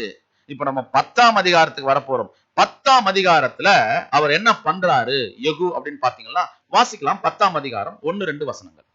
2 ராஜாக்கள் 10ஆம் அதிகாரம் 1ஆம் வசனம் 2ஆம் வசனம். ஆகாப்புக்கு சமரியாவிலே 70 குமாரர் இருந்தபடினா யெகூ சமரியாவில் இருக்கிற இஸ்ரேலின் பிரபுக்களாக மூப்பரிடத்திற்கு ஆகாப்புடைய பிள்ளைகளை வளர்க்கிறவர்களிடத்திற்கு நிருபங்களை எழுதி அனுப்பினான்.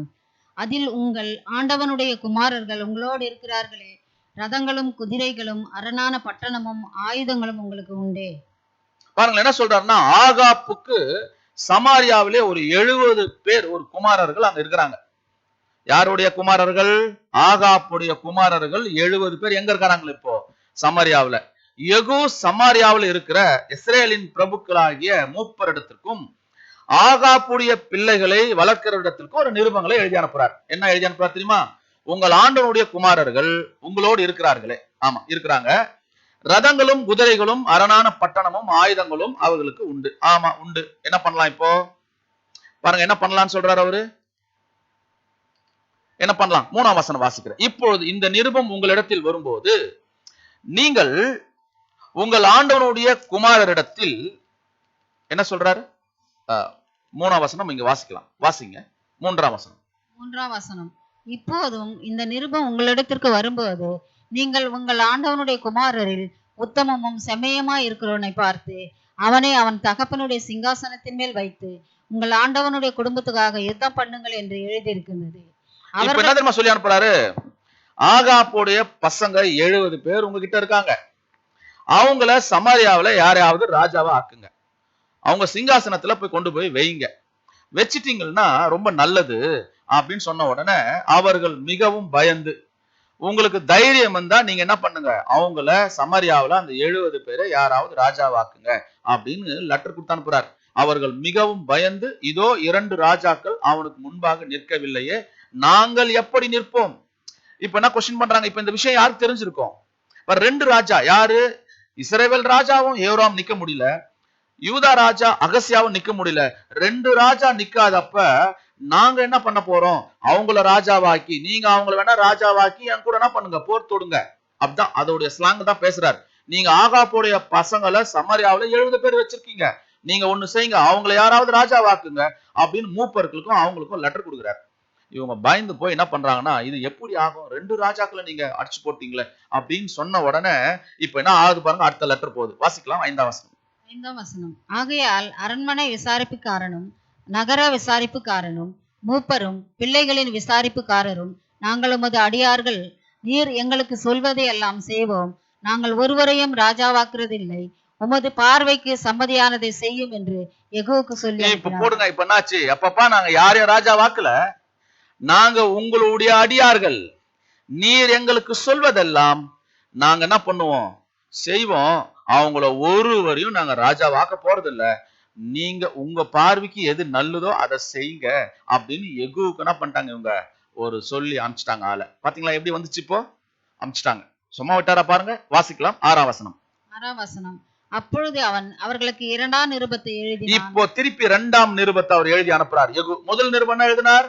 நீங்க ஆகாப்புடைய பையன் 70 பேர் வச்சிருக்கீங்க சமரியாவுல, உங்க மூப்பரையும் உங்களுடைய எல்லாரையும் நீங்க கூட்டி அவங்கள கூட நீங்க ராஜாவாக்கி எங்களுக்கு முன்னாடி வாங்கன்னா, 2 பேரையும் நீங்க சாகடிச்சிட்டீங்க, உங்களுக்கு முன்னாடி நாங்க நிக்க முடியாது, இதோ நாங்க உங்களுக்கு முன்னாடி நாங்கள் அடியார்கள், நீங்க என்ன சொல்றீங்களோ அதை நாங்க கேட்கிறோம், அவங்கள ஒருத்தரையும் நாங்க ராஜாவாக்க மாட்டோம் சரண்டர் ஆயிட்டாங்க. இப்போ யெகூ இன்னொரு லெட்டரை எழுதி அனுப்புறார். அந்த லெட்டர் என்னன்னு பாருங்க. வாசிக்கலாம். அதில் நீங்கள் என் பட்சத்தில் சேர்ந்து என் சொல்லை கேட்பீர்களானால் உங்கள் ஆண்டவனுடைய குமாரனின் தலைகளை வாங்கி நாளை இந்நேரத்திலே இஸ்ரேலுக்கு என்னிடத்தில் வாருங்கள் என்று எழுதியிருந்தது. ராஜாவின் குமாரராகிய 70 பேரும் தங்களை வளர்க்கிற பட்டணத்தின் பெரிய மனுஷரோடும் இருந்தார்கள். இப்ப நான் எழுதிக்கிறதுல அப்படியா, நீங்க என் பட்சத்தில் இருக்கிறீங்களா, என் கூட சேர்ந்துட்டீங்களா, வாங்க அப்படின்னா, ஆண்டவனுடைய குமாரின் தலைகளை வாங்கி நாளைக்கு இந்த டைம்ல என்ன பண்ணுங்க, இஸ்ரேலுக்கு என்னிடத்தில் வாருங்கள் என்று எழுதியிருந்தது. அந்த ராஜாவின் குமாராகிய 70 பேரும் தங்களை வளர்க்கிற பட்டணத்தில் பெரிய மனுஷரோடு இருந்தாங்க. அந்த 70 பேர் எங்கன்னா அந்த பட்டணத்துல ஒரு பெரிய மனுஷரோட இருக்கும் போது அவர் என்ன பண்றாருன்னா, 7ஆம் வசனம், அந்த நிருபம் அவர்களிடத்திலே வந்த போது, அப்ப இந்த நிருபம் கிடைச்சிச்சு, யாரோட தலை வேணும் எனக்கு, அந்த 70 பேரோட தலை. யார் அந்த 70 பேர்? ஆகாப்புடைய பசங்க. 70 பேர் தலை எனக்கு வேணும் போது அவர்கள் அந்த லெட்டரை வாங்கி அவர்கள் ராஜாவின் குமாரராகிய 70 பேரையும் பிடித்து வெட்டி அவர்கள் தலைகளை கூடைகளிலே வைத்து இஸ்ரேல் இருக்கிற அவனிடத்தில் அனுப்பினார்கள். இப்ப என்ன பண்ணாங்க இவங்க? யெகூ சொன்ன மாதிரியே 70 பேருடைய தலையை வெட்டி அனுப்புனாங்க. அனுப்பப்பட்ட ஆள் வந்து ராஜகுமாரர்களின் தலைகளை கொண்டு வந்தார்கள். ஏன்னா இவங்க யார் தான்? ராஜகுமாரர்கள். ஏன்? இவங்க அப்பா ராஜா, ஆகாப் வந்து ராஜா இல்லையா, அதனால ராஜகுமாரர்கள் கொண்டு வந்தார்கள். அவனுக்கு அறிவித்த போது அவன் என்ன பண்ணானா, விடியற் காலம் மட்டும் அவைகளை ஒளிமுக வாசலில் 2 குவியலாக குவித்து வச்சானா. பாருங்க எவ்வளவு வசனம் எவ்வளவு தெளிவா இருக்குது. அப்படின்னா யாரை விடல? இப்போ ஆகாப்புடைய பசங்க சமாரியாவுல 70 பேர் ஒரு பெரிய மனுஷர்கிட்ட வாழ்ந்திருந்தா கூட விடல. யெகூ என்ன பண்ணாரு? மோப்பம் புடிச்சு அடிச்சார். ஆனா என்னத்த சொன்னார்? இப்போ நம்ம 9ஆம் அதிகாரத்துல 7, 8, 9 வசனங்கள் என்ன பார்த்தோம்? தேவனுடைய வார்த்தையை சொல்லி வந்த தீர்க்கதரிசன ரத்த பழியை நான் யார்கிட்ட வாங்கிடுவேன்? இந்த ஒட்டுமொத்த ஜெனரேஷன் சந்ததி கிட்ட வாங்குவேன். விட்டுறாத ஒருத்தரையும் விடாத. ஒரு நீர் விடுற நாயை கூட நீ விடக்கூடாது. கரெக்டானே? இதுதான் அவர் சொல்லியிருக்கிறார். சோ அதுதான் என்ன பண்றாரு? தேடி கண்டுபிடிச்சு அவர் அடிக்கிறார். பாருங்க போயிட்டு என்ன பண்றாருன்னா 10ஆம் அதிகாரத்துல அந்த 70 பேர் இருக்கிற குமாரர்களை வெட்டி போட்டு கொண்டு வராங்க. இவர் வந்து என்ன பண்றாரு? ஒளிமுக வாசல்ல கொண்டு வந்து வைக்கிறார். இதுதான் நம்ம இன்னைக்கு பாக்குறோம். எத்தாந்து வச்சுட்டு அதோட முடிஞ்சுதா? தேவன் சொன்னதை யார் பண்ணல? ஒண்ணு கூட யார் விடல? இப்போ யெகூ விடல. ஏன்னா யார்? அவரு ராஜா. யெகூ ஒண்ணு, தேவன் சொன்ன வார்த்தைய ஒண்ணு கூட விடாம, அவர் எந்த தேவன்? மேல. ஆனா யார் சொல்லி அமிச்சா? எலிசா சொன்ன வார்த்தைய ஒண்ணு கூட விடாம அவர் என்ன பண்றாருன்னா செய்யறாரு. ஏன்னா கர்த்தர் சொன்னார் உங்ககிட்ட அப்படின்னு தான் சொல்லி அனுப்புறாரு. சோ எல்லாரையும் கொன்னு போட்டார். 11ஆம் வசனம் சொல்லுது, 10ஆம் அதிகாரம் 11ஆம் வசனம் என்ன சொல்லுது? ஆதலால் இஸ்ரவேலின் ஆகாப்பின் குடும்பத்தாரின் மீதியான யாவரையும் அவருடைய எல்லாத்தையும் என்ன பண்ணார்? வாசிக்கலாம். 10ஆம் வசனத்திலே வாசிக்கலாம். 10ஆம் வசனம் 11ஆம் வசனம். ஆதலால் கர்த்தர் ஆகாப்பின் குடும்பத்தாருக்கு விரோதமாய் சொன்ன கர்த்தருடைய வார்த்தைகளில் ஒன்றும் தரையில விழவில்லை என்பதை அறிந்து கொள்ளுங்கள். பாருங்களேன், ஒண்ணு கூட தரையில விழல. தம்முடைய ஊழியக்காரன் எலியாவை கொண்டு சொன்னதை எல்லாத்தையும் செஞ்சுட்டாரு. யாரு? இந்த ஊழியக்காரன். பாத்தீங்கன்னா இஸ்ரவேலின் ஆகாப்பின் குடும்பத்தார் மீதி எல்லாரையும் என்ன பண்ணாரு? அவனுக்கு இருந்த எல்லா மந்திரிகளையும் அவனை சேர்ந்த மனுஷரையும் அவனுடைய ஆசாரியர்களையும் அவனுக்கு ஒருவனும் மீதியாக வைக்காதபடிக்கு யெகூ கொன்று போட்டான். அப்ப என்ன யெகூ என்ன பண்ணிட்டாரு? ஆகாப்பினுடைய குடும்பத்தாரில் இருக்கிற எல்லாரையும் கொண்டு போட்டான். அங்க இருக்கிற ஆசாரியன், அந்த ஆசாரியர் யாருக்கு? மாகாள்களுடைய ஆசாரியர்கள். அவங்க ஒருத்தர் கூட விடல, மந்திரிகள் எல்லாம் கூட விடல. அப்படியே என்ன பண்ணிட்டாங்கன்னா வெளியே வந்தாச்சு. வெளியே வரும்போது அதோட விட்டுட்டாரா? விடல. பார்த்துக்கலாம். பாருங்க 12ஆம் வசனத்துல வாசிக்கும் போது, பின்பு அவன் எழுந்து சமரியாவுக்கு போக புறப்பட்டான். யார்? இப்போ யெகூ. சமரியாவுக்கு புறப்பட்ட வழியில ஆட்டு மயிறு கத்தரிக்கிற மேய்ப்பரின் ஊர் இருக்கும் இடத்திற்கு வந்த போது, இப்போ யெகூ எங்க வராருன்னா சமரியா வழியில புறப்பட்டு வெளியே வரும்போது ஒரு சம்பவம் நடக்குது. வாசிக்கலாம் 13ஆம் வசனம். 13ஆம் வசனம். யூதாவின் ராஜாவாக அகசியாவின் சகோதரரை அங்கே கண்டு நீங்கள் யார் என்று கேட்டான். அவர்கள், நாங்கள் அகசியாவின் சகோதரர், நாங்கள் ராஜாவின் பிள்ளைகளையும் ராஜஸ்திரியின் பிள்ளைகளையும் வினவுவதற்கு போகிறோம் என்றார். இப்ப பாருங்க யார் மாட்டிக்கிட்டா? இப்போ யூதாவினுடைய ராஜாவா என்ற அகசியாவுடைய சகோதரனை பார்த்துட்டாங்க. போற வழியில விட்டாரா? பாருங்க, அவரை பார்த்துட்டு நீங்க யாருன்னு கேட்டா, நாங்க அகசியாவின் சகோதரர்கள், நாங்க ராஜாவினுடைய பிள்ளைகளையும் ராஜ ஸ்திரிகளின் பிள்ளைகளையும் நாங்க பாக்குறதுக்கு போறோம். அவங்கள போய் என்ன எப்படி இருக்கீங்க, நல்லா இருக்கலாம்னு கேட்கலாம்னு நாங்க போறோம் போது, அப்பொழுது அவன், இவர்களை உயிரோட பிடியுங்கள். இப்ப யாரையும் பிடிச்சிட்டாங்க? இப்போ யோராமுடைய அந்த ராஜ்யத்தையும் அழிச்சாச்சு, யோராமையும் அழிச்சாச்சு, அவங்க அம்மாவையும் அழிச்சாச்சு, அகசியா கூட இருந்தாரு அவரையும் அழிச்சாச்சு, யோராமோட பையன் 70 பேரையும் அழிச்சாச்சு. இப்ப அகசியாவுடைய அவருடைய சகோதரர்கள் இப்போ என்டர் ஆகுறாங்க வழியில. இவரையும் என்ன பண்றாரு? உயிரோட பிடின்றார். பிடிச்சு 42 பேர்களாகிய அவர்களையும் ஆட்டு மயிர் கத்தரிக்கிற துறவண்டியில வெட்டி போட்டார்கள். அவர்களில் ஒருவனையும் அவன் மீதி வைக்கல. அன்புக்குரிய சகோதர சகோதரில நீங்க என்ன புரிஞ்சுக்கிட்டீங்க? தேவனுடைய நியாய தீர்ப்பு டிட்டோவா நடக்கும். அப்ப 2ஆம் மரணம் எப்படி இருக்கும் பாருங்க. இவ்வளவு ஷார்ப்பா பண்றார். தேவனுடைய வார்த்தைக்கு கீழ்ப்படியாமல் இருக்கிறவங்களுக்கு அவர் கொடுக்க போற தண்டனையை தான் எலிசா தன்னுடைய 14வது அற்புதத்துல ரொம்ப கிராண்டா பேசிட்டு இருக்கார். சோ இதுதான் அங்க என்ன பண்ணாருன்னா, ஆகாப் அவருடைய பையன் யோராமுடைய அந்த யோராமையும் அழிச்சிட்டார், அவருடைய குமாரர்கள் 70 பேரையும் அழிச்சிட்டார், அகசியா அவரையும் அழிச்சிட்டார், அகசியாவை சார்ந்த குடும்பம் 42 பேரையும் அழிச்சிட்டார். பாருங்களேன், மொத்தத்தையும் அழிச்சு போட்டார். இப்போ இவர்களுக்கு உதவியாக யார் தான் இருந்தாங்க? இப்போ ஒருத்தர் தான் இருக்கிறாங்க. லாஸ்ட் அதான் பார்க்க போறோம். எல்லாரையும் அழிச்சாச்சு, தும்சம் பண்ணி வெட்டி போட்டார். அன்புக்குரிய சகோதர சகோதரிகளே, யெகூ ராஜாவான உடனே, யெகூ யாருக்கு அடையாளமா பார்த்தோம்? ஆண்டவர் இயேசு கிறிஸ்துக்கு அடையாளமா இருக்கிறாருன்னா என்ன பண்ணுவார்? கடைசியில அது அத்தனை பேரையும் இவர் தான் பண்ணுவார் அப்படின்னு நம்ம பாக்குறோம். சோ இவர்களுக்கு இந்த எல்லாரையும் அழிச்சாச்சு. ஆனா இன்னொருத்தர் மட்டும் மீதி இருக்காரு. யாருன்னா இவர்களுக்கு உதவியா இருந்த பாகால் தீர்க்கதரிசிகள். பாருங்களேன், இவங்களுக்கு உதவியா இருந்தது யார் தான்? இப்ப அடுத்தது கடைசியா ஒருத்தர் ஹெல்ப் பண்ணிருக்காங்க. பாகால் தீர்க்கதரிசிகள் பொய்யான வஞ்சகத்துல மாட்டி விட்டுவங்க. இவங்களை விட்டாரான்னு பார்த்தா வாசிக்கலாம் 18ஆம் வசனம். 18ஆம் வசனம். பின்பு யெகூ ஜனங்களை எல்லாம் கூட்டி அவர்களை நோக்கி, ஆகாப்பாகலே சேவித்தது கொஞ்சம் கொஞ்சம், யெகூ அவனை சேவிப்பது மிகுதி.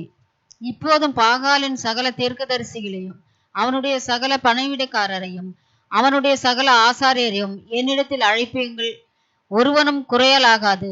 நான் பாகாலுக்கு பெரிய பலியிட போகிறேன், வராதவன் எவனோ அவன் உயிரோடு இருப்பதில்லை என்றான். பாகாலின் பணிவிடைக்காரரை அழிக்கும்படிக்கு யெகூ இதை தந்திரமாய் என்ன ஒரு விஷயம் பண்றாருன்னா, யெகூ இப்போ ஜனங்கள் எல்லாரும் கூடி பாகாலை செய்வது கொஞ்சம், யெகூ அவனை சேவிப்பது மிகுதி அப்படின்னு சொல்ற அளவுக்கு. நல்லா புரிஞ்சுக்குங்க, ஆகாப் கூட கொஞ்சம் தாங்க பண்ணாரு, ஆனா யெகூ பயங்கரமா பண்ணியிருக்காரு பாகாலோடைய வணக்கத்தை அப்படின்னு சொல்ற அளவுக்கு என்ன பண்ணிக்கிறாராம் தெரியுமா? பாகாலோடைய தீர்க்கதரிசிகளை வெளியே வர வைக்கிறார். எப்படி? இப்பொழுது பாகாலின் தீர்க்கதரிசிகளும் அவனுடைய எல்லா பணிவிடக்காரும் ஒருத்தர் விடக்கூடாது, அத்தனை பேரும் வரணும். ஒருத்தன் குறைஞ்சா கூட பாகாலுக்கு பெரிய பலியிட போறேன், குறைஞ்சிடக்கூடாது, நான் பெரிய பலியிட போறேன் பாகாலுக்கு, அதனால நீங்க ஒருத்தரை குறையாம வர சொல்லுங்க. பாகாலின் பணிவிடைக்காரர்களை அழிக்கிறதுக்கு தான் இப்ப வர வைக்கிறார். என்ன யூஸ் பண்றாரு இப்போ? ஆகாப் செஞ்சதை விட நான் மிகுதியா செய்ய போறேன்றத பாகாலோடைய தீர்க்கதரிசிகளுக்கு பதிவு பண்றார். நான் உங்களை எல்லாரையும் கனம் பண்ண போறேன், உங்களை எல்லாரும் என்ன பண்ண போறேன்? வர வைக்க போறேன். நான் ஒரு பாகாலுக்கு ஒரு பலி செலுத்த போறேன், அதுக்கு நீங்க தான் வரணும் தீர்க்கதரிசிகளே அப்படின்னு அழகா அவங்கள டாக்டிஸா கூப்பிடுறார். யாரு? யெகூ. வராங்க பாருங்களேன். வாங்கும்போது 20ஆம் வசனம், பாகாலுக்கு பண்டிகையின் ஆசரிப்பை கூறுங்கள் சொல்றாரு. இப்போ 20ஆம் வசனத்துல பாகாலின் பண்டிகைக்கு ஆசரிப்பு கூறுங்கள் என்று யெகூ சொன்னான், அப்படியே கூறினார்கள். ஒரு பண்டிகை வச்சுட்டாங்க இப்போ. யாருக்கு? அந்த பாகால் தீர்க்கதரிசிகளுக்கு. 21ஆம் வசனத்துல வாசிக்கலாம். 21ஆம் வசனம். 21ஆம் வசனம். யெகூ இஸ்ரவேல் தேசமெங்கும் அதை சொல்லி அனுப்பினபடினால் பாகாலின் பணிவிடைக்காரர் எல்லாரும் வந்தார்கள், வராதவன் ஒருவனும் இல்லை. அவர்கள் பாகாலின் கோவிலுக்குள் பிரவேசித்ததினால் பாகாலின் கோவில் நார்சாரியமாயிருந்தது. பாருங்க, யெகூ சொல்லி அமிச்ச பிறகு அந்த இஸ்ரவேல் தேசம் எங்கும் இருக்கிற அத்தனை பாகால் தீர்க்கதரிசிகள் என்ன பண்ணிட்டாங்க? எப்படி சொல்றாருன்னா, வராதும் ஒருத்தர் கூட இல்ல, ஃபுல் அட்டெண்டன்ஸ் அப்படின்றார்.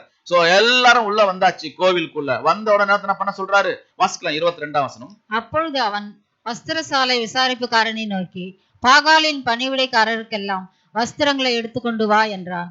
அவர்களுக்கு வஸ்திரங்களை எடுத்துக்கொண்டு வந்தான். என்ன சொல்றாரு இப்போ? எல்லாருக்கும் புது ட்ரெஸ் கொடு. என்ன பண்ண? எல்லாருக்கும் புது ட்ரெஸ் கொடுக்க சொல்றாரு. வஸ்திரசாலை விசாரிப்புக்காரனை நோக்கி, ட்ரெஸ் வாங்குற அந்த விசாரிப்புக்காரனை நோக்கி, பாகாலின் பணிவிடைக்காரர் எல்லாருக்கும் வஸ்திரங்களை எடுத்துக்கொண்டு போ, எல்லாருக்கும் நீங்க வஸ்திரங்களை போ அப்படி கொடுன்றார்.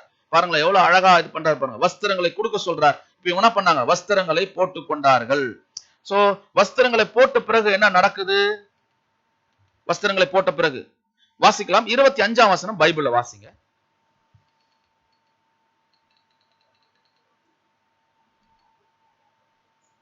சர்வாங்க தகன பலியிட்டு 25ஆம் ஸ்லைட்லயே கூட வாசிங்க, மேல ஸ்லைட்ல இருக்கு, வாசிங்க.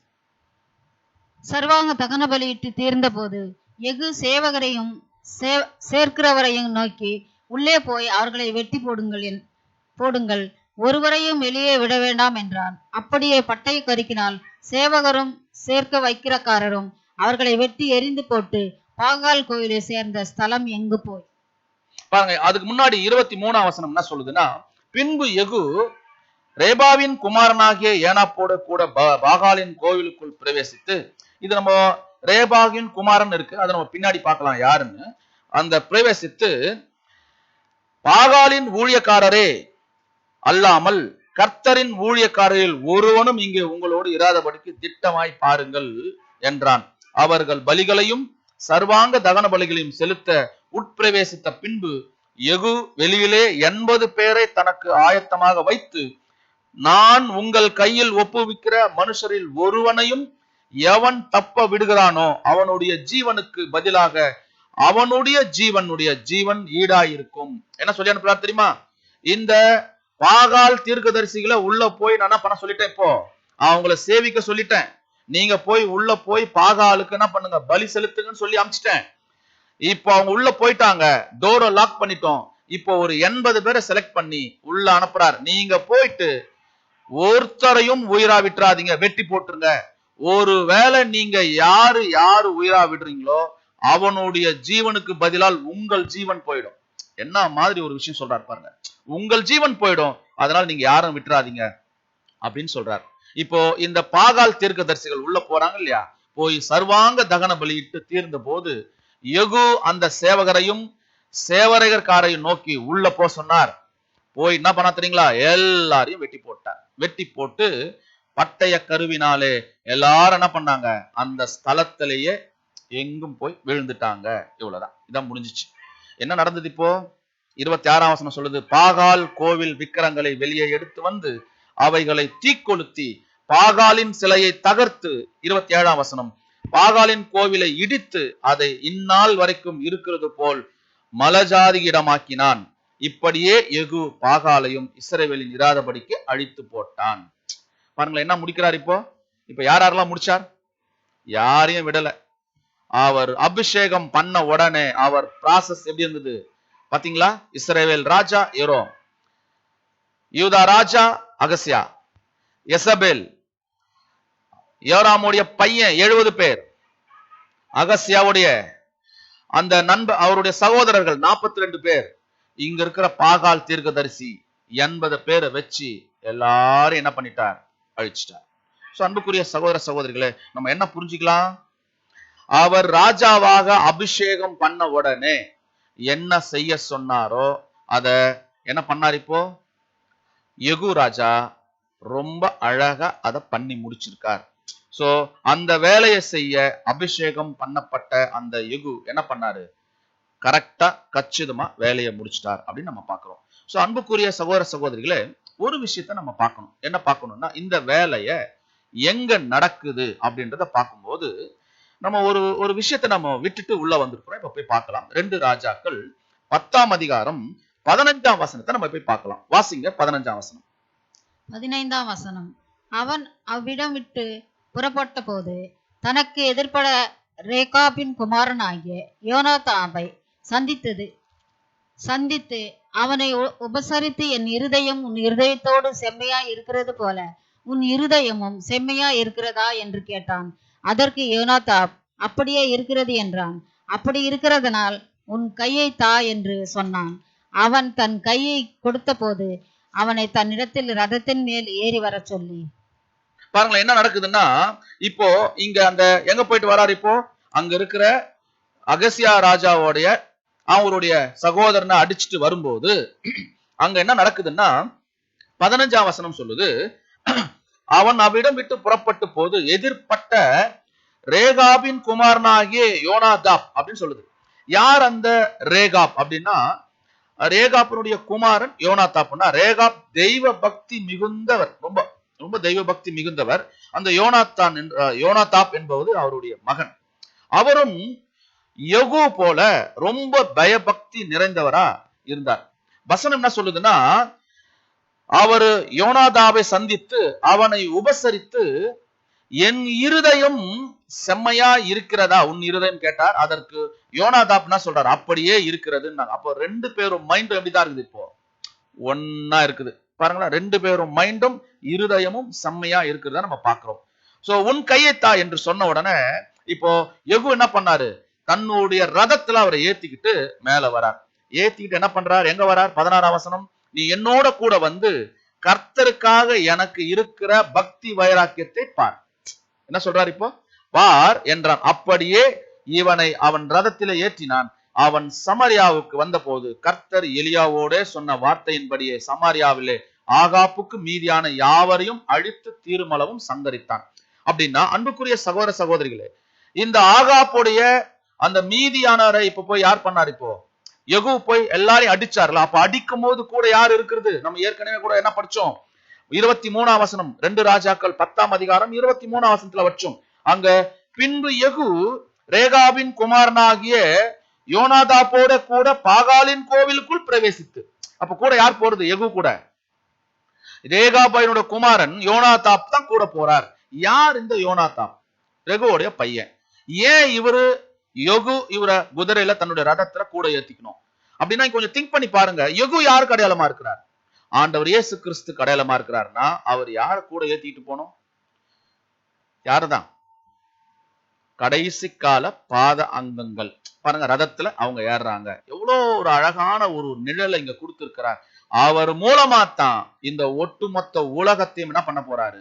ஒரு நியாய தீர்ப்புக்குள்ள கொண்டு வர போறார். இவர் மூலியமா தான் எல்லாம் நடக்கிறத நம்ம பார்க்கிறோம். அன்புக்குரிய சகோதர சகோதரிகளே, அப்படின்னா இதுக்கு என்ன அடையாளம்? 3 ராஜாக்களை கொலை பண்ணாங்க. அது கூட யார் தான் இருந்தார்? யோனாதாப். சம்மதம் இல்லாம இதை என்ன பண்ண முடியாது? பார்க்க முடியாது. சம்மதத்தோட அங்க நடக்கிறத பார்க்கிறோம். அப்போ ஆகாப் அங்க ஏற்கனவே இருக்கார், அகசியா இருக்கார், யோராம் இருக்கார். இது யார் தான் இங்க பண்ணது? எல்லாமே ஆண்டவர் இயேசு கிறிஸ்துவோட விஷயத்தை தான் பார்க்கிறோம். அன்புக்குரிய சகோதர சகோதரிகள், ஏற்கனவே ஆகாப் என்ன பண்ணியிருக்கிறார்? அவர் என்ன பண்ணார்னு 1 ராஜாக்கள் 12ஆம் அதிகாரம் 28ஆம் வசனம் சொல்லுது. அவர் என்ன பண்ணாருன்னா கண்ணுக்குட்டியை என்ன பண்ணிட்டாராங்க? ஒண்ணு உண்டாக்கிட்டார். இவர் தான்லயும் பெத்தேலையும் ஒரு கண்ணுக்குட்டியை வச்சு உருவாக்கிட்டாருன்னு பாக்குறோம். யாரோட இதுல? யெரொபெயாம், மன்னிக்கணும், யெரொபெயாம் என்கின்ற அவருடைய காலப்பகுதியில பண்ணத ஆகாப் ராஜா வந்து என்ன பண்ணிருக்கணும்? அதை தடுத்து நிறுத்தி இருக்கணும். ஆனா என்ன பண்ணிட்டார்? அதையே பின்தொடர்ந்து வந்தார். அப்படி பின்தொடர்ந்து வரும்போது ஒரு காலகட்டத்துல எலியா என்ன பண்றாருன்னா, எலியா அவருக்கு ஒரு விஷயத்த சொல்றார். 2 ராஜாக்கள்ல, மன்னிக்கணும், 1 ராஜாக்கள் 21ஆம் அதிகாரத்துல அவர் சொல்றாரு. 27, 28 வசனங்கள்ல நான் வாசிக்கிறேன். 1 ராஜாக்கள் 21ஆம் அதிகாரம் 21. நான் உன்மேல் பொல்லாப்பு வர பண்ணி உன் சந்ததியை அழித்து போட்டு ஆகாப்புக்கு சுவரில் நீர் விடும் ஒரு நாயாகிலும் இராதபடிக்கு இஸ்ரவேலில் அடைப்பவனையும் விடப்படவனையும் சங்கரித்து நீ எனக்கு கோபம் உண்டாக்கி இஸ்ரவேல் பாவம் செய்ய பண்ணினதினால் உன்னுடைய குடும்பத்தை நேபாத்தின் குமாரனாகிய யோராபின் குடும்பத்தையும் அகயாவின் குமாரனாகிய பாஷாவின் குடும்பத்துக்கும் சமமாக்குவேன். இது யார் சொல்றது? இப்போ எலியா சொல்றார். இதத்தான் சொல்லிட்டு 23ஆம் வசனம் சொல்லுது, எசபேலையும் குறித்து கர்த்தர் நாய்கள் எசபேலை இஸ்ரவேலின் மதில் அருகே தின்னும், ஆகாப்பின் சந்ததியில் பட்டணத்திலே சாகிறவனை நாய்களும் வெளியிலே சாகிறவனை ஆகாயத்து பறவைகளும் தின்னும். சொன்னது யாரு? எலியா. இத சொன்ன உடனே இப்ப ஆகாப் என்ன பண்ணிட்டார் தெரியுங்களா? 27ஆம் வசனத்துல ஆகாப் இந்த வார்த்தைகளை கேட்ட பொழுது தன் வஸ்திரங்களை கிழித்து தன் சரீரத்தின் மேல் இரட்டை போர்த்தி கொண்டு உபவாசம் பண்ணி இரட்டிலே படுத்து தாழ்மையாய் நடந்து கொண்டான். இப்ப இந்த வசனத்தை, இந்த ஒரு சாபத்தை சொன்ன உடனே ஆகாப் ராஜா ரெட்டுடுத்தி என்ன பண்ணார்னா உபவாசம் இருந்த உடனே, அப்போ ஆண்டவர் என்ன பண்றாருன்னா கர்த்தருடைய வார்த்தை அவருக்கு எலியா உண்டாகி என்ன சொல்றாரு தெரியுங்களா? ஆகாப் எனக்கு முன்பாக தன்னை தாழ்த்தி கண்டாயே, அவன் எனக்கு முன்பாக தன்னை தாழ்த்துகிறபடினால் நான் அவன் நாட்களில் அந்த பொல்லாப்பை வரப்பண்ணாமல். இப்ப யாருடைய நாட்களை வரப்பண்றார்? இப்போ எப்போ நீ எனக்காக தாழ்த்திட்டியோ ஆகாப் ராஜாவே, அதனால எலியா கிட்ட கர்த்தருடைய வார்த்தை போய் சொல்லுது, அவன் எனக்கு முன்னாடி தாழ்த்திட்டான், அதனால இந்த விஷயம் அவனுடைய நாள்ல வராது. யார் நாள்ல வருமா? அவன் குமாரன் நாட்களிலே அதை அவன் வீட்டின் மேல் வர பண்ணுவேன். புரியுதுங்களா? எவ்வளவு அழகான ஒரு விஷயத்த தேவன் இங்க கோட் பண்றார். தாழ்த்தி ஒப்பு கொடுத்த உடனே விட்டுட்டு அந்த நாட்கள், அப்ப எலியா நாட்கள் வர வேண்டியது வரல. ஆனா இதை யார் கையில எடுக்கிறார்? எலிசா கையில எடுக்கிறார். அவனுடைய குமாரன் காலகட்டத்துல எலிசா வந்து என்ன பண்றாருன்னா இந்த ஒட்டுமொத்த இந்த ஆகாப்புடைய சந்ததியை இல்லாம பண்றார். சோ அன்புக்குரிய சகோதர சகோதரிகளே, இதுதான் அவர் என்னென்ன பண்ணியிருக்கார்? யோராம் ராஜா இஸ்ரவேல் ராஜாவை அழிச்சிட்டார். யூத ராஜா யார் அழிச்சிருக்கார்? இப்போ அகசியாவை அழிச்சிட்டார். யோராமுடைய பையன் 70 பேரையும் அவங்க குமாரர் மொத்த தலையும் வெட்டியாச்சு. அகசியாவுடைய சகோதரர்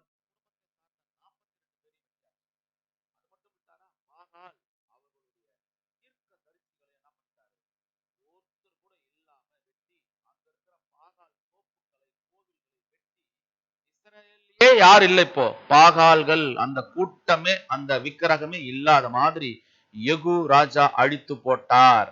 அப்படின்னா ஒட்டுமொத்த உலகம் கண்ணுக்கு தெரிகிற ராஜ்யத்துல ஒரு நியாய தீர்ப்பு வந்த பிறகு 2ஆம் மரணத்துல எல்லாரையும் போட்டுட்டு அங்க எது இருக்காது இப்போ? எந்த விக்கிரகங்களும், எந்த பொய்யான சத்தியங்களும், வஞ்சிக்கிற ஆவிகளும் எதுவுமே இருக்காது. அங்க என்ன இருப்பாங்க தெரியுங்களா? எல்லாரும் நித்திய ஜீவனை பெற்றுக்கொண்டு நித்திய காலமாக அங்கே வாழ்வார்கள். இதுதான் இந்த நம்ம பார்க்கிற இந்த யெகூவோட வாழ்க்கையில அவர் செய்த இந்த அற்புதமான, அப்போ இயேசு கிறிஸ்து பிரசன்னம் ஆகிற வேலையை தான் யார் செஞ்சார் இப்போ? அப்ப இயேசு கிறிஸ்து பிரசன்னம் ஆகும் போது அந்த ராஜ்யத்துல யார் கூட இருப்பார்? சபை. அந்த அந்த வாய்ப்பும் அங்க கூட இருக்கிறத நம்ம பார்க்கிறோம். சோ இதன் பிறகு அவர்கள் பாகால் கடவுள்களை என்ன பண்ணாங்க? அடிச்சு வழி பண்ணாங்கன்னு பார்க்கிறோம். அன்புக்குரிய சகோதர சகோதரிகளே, இப்ப திங்க் பண்ணி பாருங்க. இந்த எலிசா செய்த இந்த அற்புதம், அவருடைய வார்த்தை நிமித்தமாகத்தான் இவ்வளவு விஷயங்கள் நடந்தது நம்ம பார்க்கிறோம். சோ அப்படின்னா எலிசா கிட்ட இருந்து நம்ம கத்துக்க வேண்டிய விஷயம் என்ன? ஒரு பக்தி வைராக்கியம். அதுதான் நம்ம கத்துக்க வேண்டியும். எது நடந்தாலும் அந்த பக்தி வைராக்கியத்தை, ஜீவனே போனாலும் பரவாயில்ல, தேவன் மேல் வச்சிருக்கிற பக்தி வைராக்கியத்தை நம்ம ஒரு நாளும் விட்டுவிடக் கூடாது என்பதை நம்ம இங்க பார்க்கிறோம். சோ இவ்வளவு பெரிய பக்தி வைராக்கியம் வச்சிருந்த எலிசா, நல்லா பாருங்க, கவனமா கேளுங்க.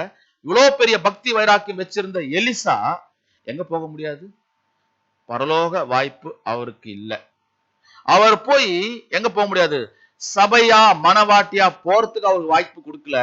ஆனா ஒண்ணுத்துக்கும் பிரயோஜனம் இல்லாத நமக்கு, ஒரு தூசி மாதிரி, அந்நியர் மாதிரி, பரதேசி மாதிரி இருந்த நமக்கு, தேவனற்றவர்களாய் இருந்த நமக்கு அவர் என்ன பண்ணியிருக்கார் தெரியுமா? ஒரு முக்கியமான தேவனுடைய, அவருடைய குமாரனுடைய ரகசியமாகிய பரலோக அழைப்பை நமக்கு தெரிய வச்சு நமக்கு அந்த வாய்ப்பை கொடுத்திருக்கிறார். அன்புக்குரிய சகோதர சகோதரிகளே, இந்த வாய்ப்பை நம்ம என்ன பண்ண வேண்டாம்? தவற விட வேண்டாம். கடைசி காலங்கள்ல நம்ம வந்திருக்கிறோம். இப்போ நிறைய வஞ்சக ஆவிகள் எங்கத்தான் இருக்கு? இப்போ நம்ம ஏதோ பெயர் சபையில் இருக்கு, அல்லது அந்தி கிறிஸ்துவ அமைப்புல இருக்கு நம்ம சொல்லிக்கிட்டு இருக்கோம். இல்ல, வஞ்சக ஆவிகள் பைபிள் ஸ்டூடெண்ட்லயே இருக்கு. உங்களை வஞ்சனை பண்ணிடுவாங்க. சபை வாய்ப்புக்கு ஓடலாம், மிஸ் பண்ணிட்டோம்னா திரள் கூட்டமாயிடலான்னு சொல்லுவாங்க. நம்பிடாதீங்க, அந்த மாதிரி ஒரு வாய்ப்பே இல்ல. சபை வாய்ப்பை மிஸ் பண்ணா அப்படியே திரள் கூட்டமா? இல்ல. அதற்கு மிகப்பெரிய விஷயம், அது ஒரு வாய்ப்பே அல்ல. தேவன் கொடுக்கிற ஒரு இரக்கம், அதற்கு மிகப்பெரிய ஒரு போராட்டம் இருக்கு. அதற்கு சபையே ஆயிட்டிருக்கலாமோ அப்படின்ற மாதிரி ஒரு திங்கிங் வரும். அன்புக்குரிய சகோதர சகோதரிகளே, வாங்க மரண பரியந்தம் ஓடலான்னுவாங்க. அதெல்லாம் தவறான உபதேசம், கள்ள உபதேசத்திலே போதிக்கக்கூடியவர்கள். சோ வஞ்சிக்க கூடிய ஆவிகள் நம்ம கிட்ட இருக்கும். சபையா ஆக்குவாங்க. நாம சபையா தான் வந்திருக்கிறோமா தவிர சபைகளாய் வர்றதுக்கு நாம இங்க வரல என்பதை நீங்கள் தயவு செய்து புரிந்து கொண்டு, நீங்க எல்லா ஆவியும் நம்பாமல் அந்த ஆவி தேவனால் உண்டாயிருக்கிறதா என்பதை அதை அறிந்து கொள்ளுங்க. ஏன்னா பைபிள் நமக்கு தான் கொடுத்திருக்காரு. அதை தெரிந்து கொண்டு நீங்கள் இந்த கடைசி காலங்கள்ல நாம எப்படி இருக்க போறோம் என்பதை புரிந்து, நாம ஒரு சபையா ஆகாம நாங்கெல்லாம் அங்கங்க சபையா இருக்குங்க அப்படி இல்ல, தேவனுடைய அவருடைய ஒரே பேரான குமாரன் இயேசு கிறிஸ்து சரீரத்துக்கு சபையாய் மாற நாம் அழைக்கப்பட்டிருக்கிறோம் என்பதை உணர்ந்து, இப்போ எலிசா செய்த 14 அற்புதத்தை பத்தி நம்ம ரொம்ப தெளிவா, இது எதை பத்தி தான் இருக்கு? அவருடைய ராஜ்யத்தை பத்தி தான் இங்க இருக்கிறத நம்ம பார்த்துட்டோம். சோ ஒரு மிகப்பெரிய ஒரு விஷயத்த நாம ஒன்னோட ஒன்ன பார்த்து, இன்னைக்கு இதோட பாத்தீங்கன்னா கிட்டத்தட்ட ஒரு 2.5 மாசத்துல நாம இந்த எலிசா செய்த அற்புதங்களை முடிச்சிருக்கோம். இது எல்லாம் உங்களுக்கு புரிஞ்சிருக்கும். ஒருவேளை பார்க்காதவங்க மத்த அடுத்த நீங்க வீடியோக்குள்ள நீங்க உள்ள போய் பிளேலிஸ்ட்ல இருக்கு, அதை நீங்க போய் பார்த்துக்கலாம். சோ மீண்டுமாக அடுத்த வியாழக்கிழமையிலிருந்து நாம ஒரு புதிய பாடத்துக்குள்ள, ஒரு புதிய ஸ்டடிக்குள்ள நம்ம வரலாம். இன்றைக்கு நாள் இந்த அதிகமான இந்த நாட்கள்ல, அல்லது அதிகமா இல்ல, இந்த கடைசி காலகட்டத்துல நமக்கு எது தேவை அப்படி என்கின்ற ஒரு பாடத்தோட நாம் என்ன பண்ணுவோம்? அதை தியானிக்கலாம். சோ பொறுமையோட கேட்டவங்கள் அனைவரையும் தேவன் தாமே ஆசீர்வதிப்பாராக. ஆமென்.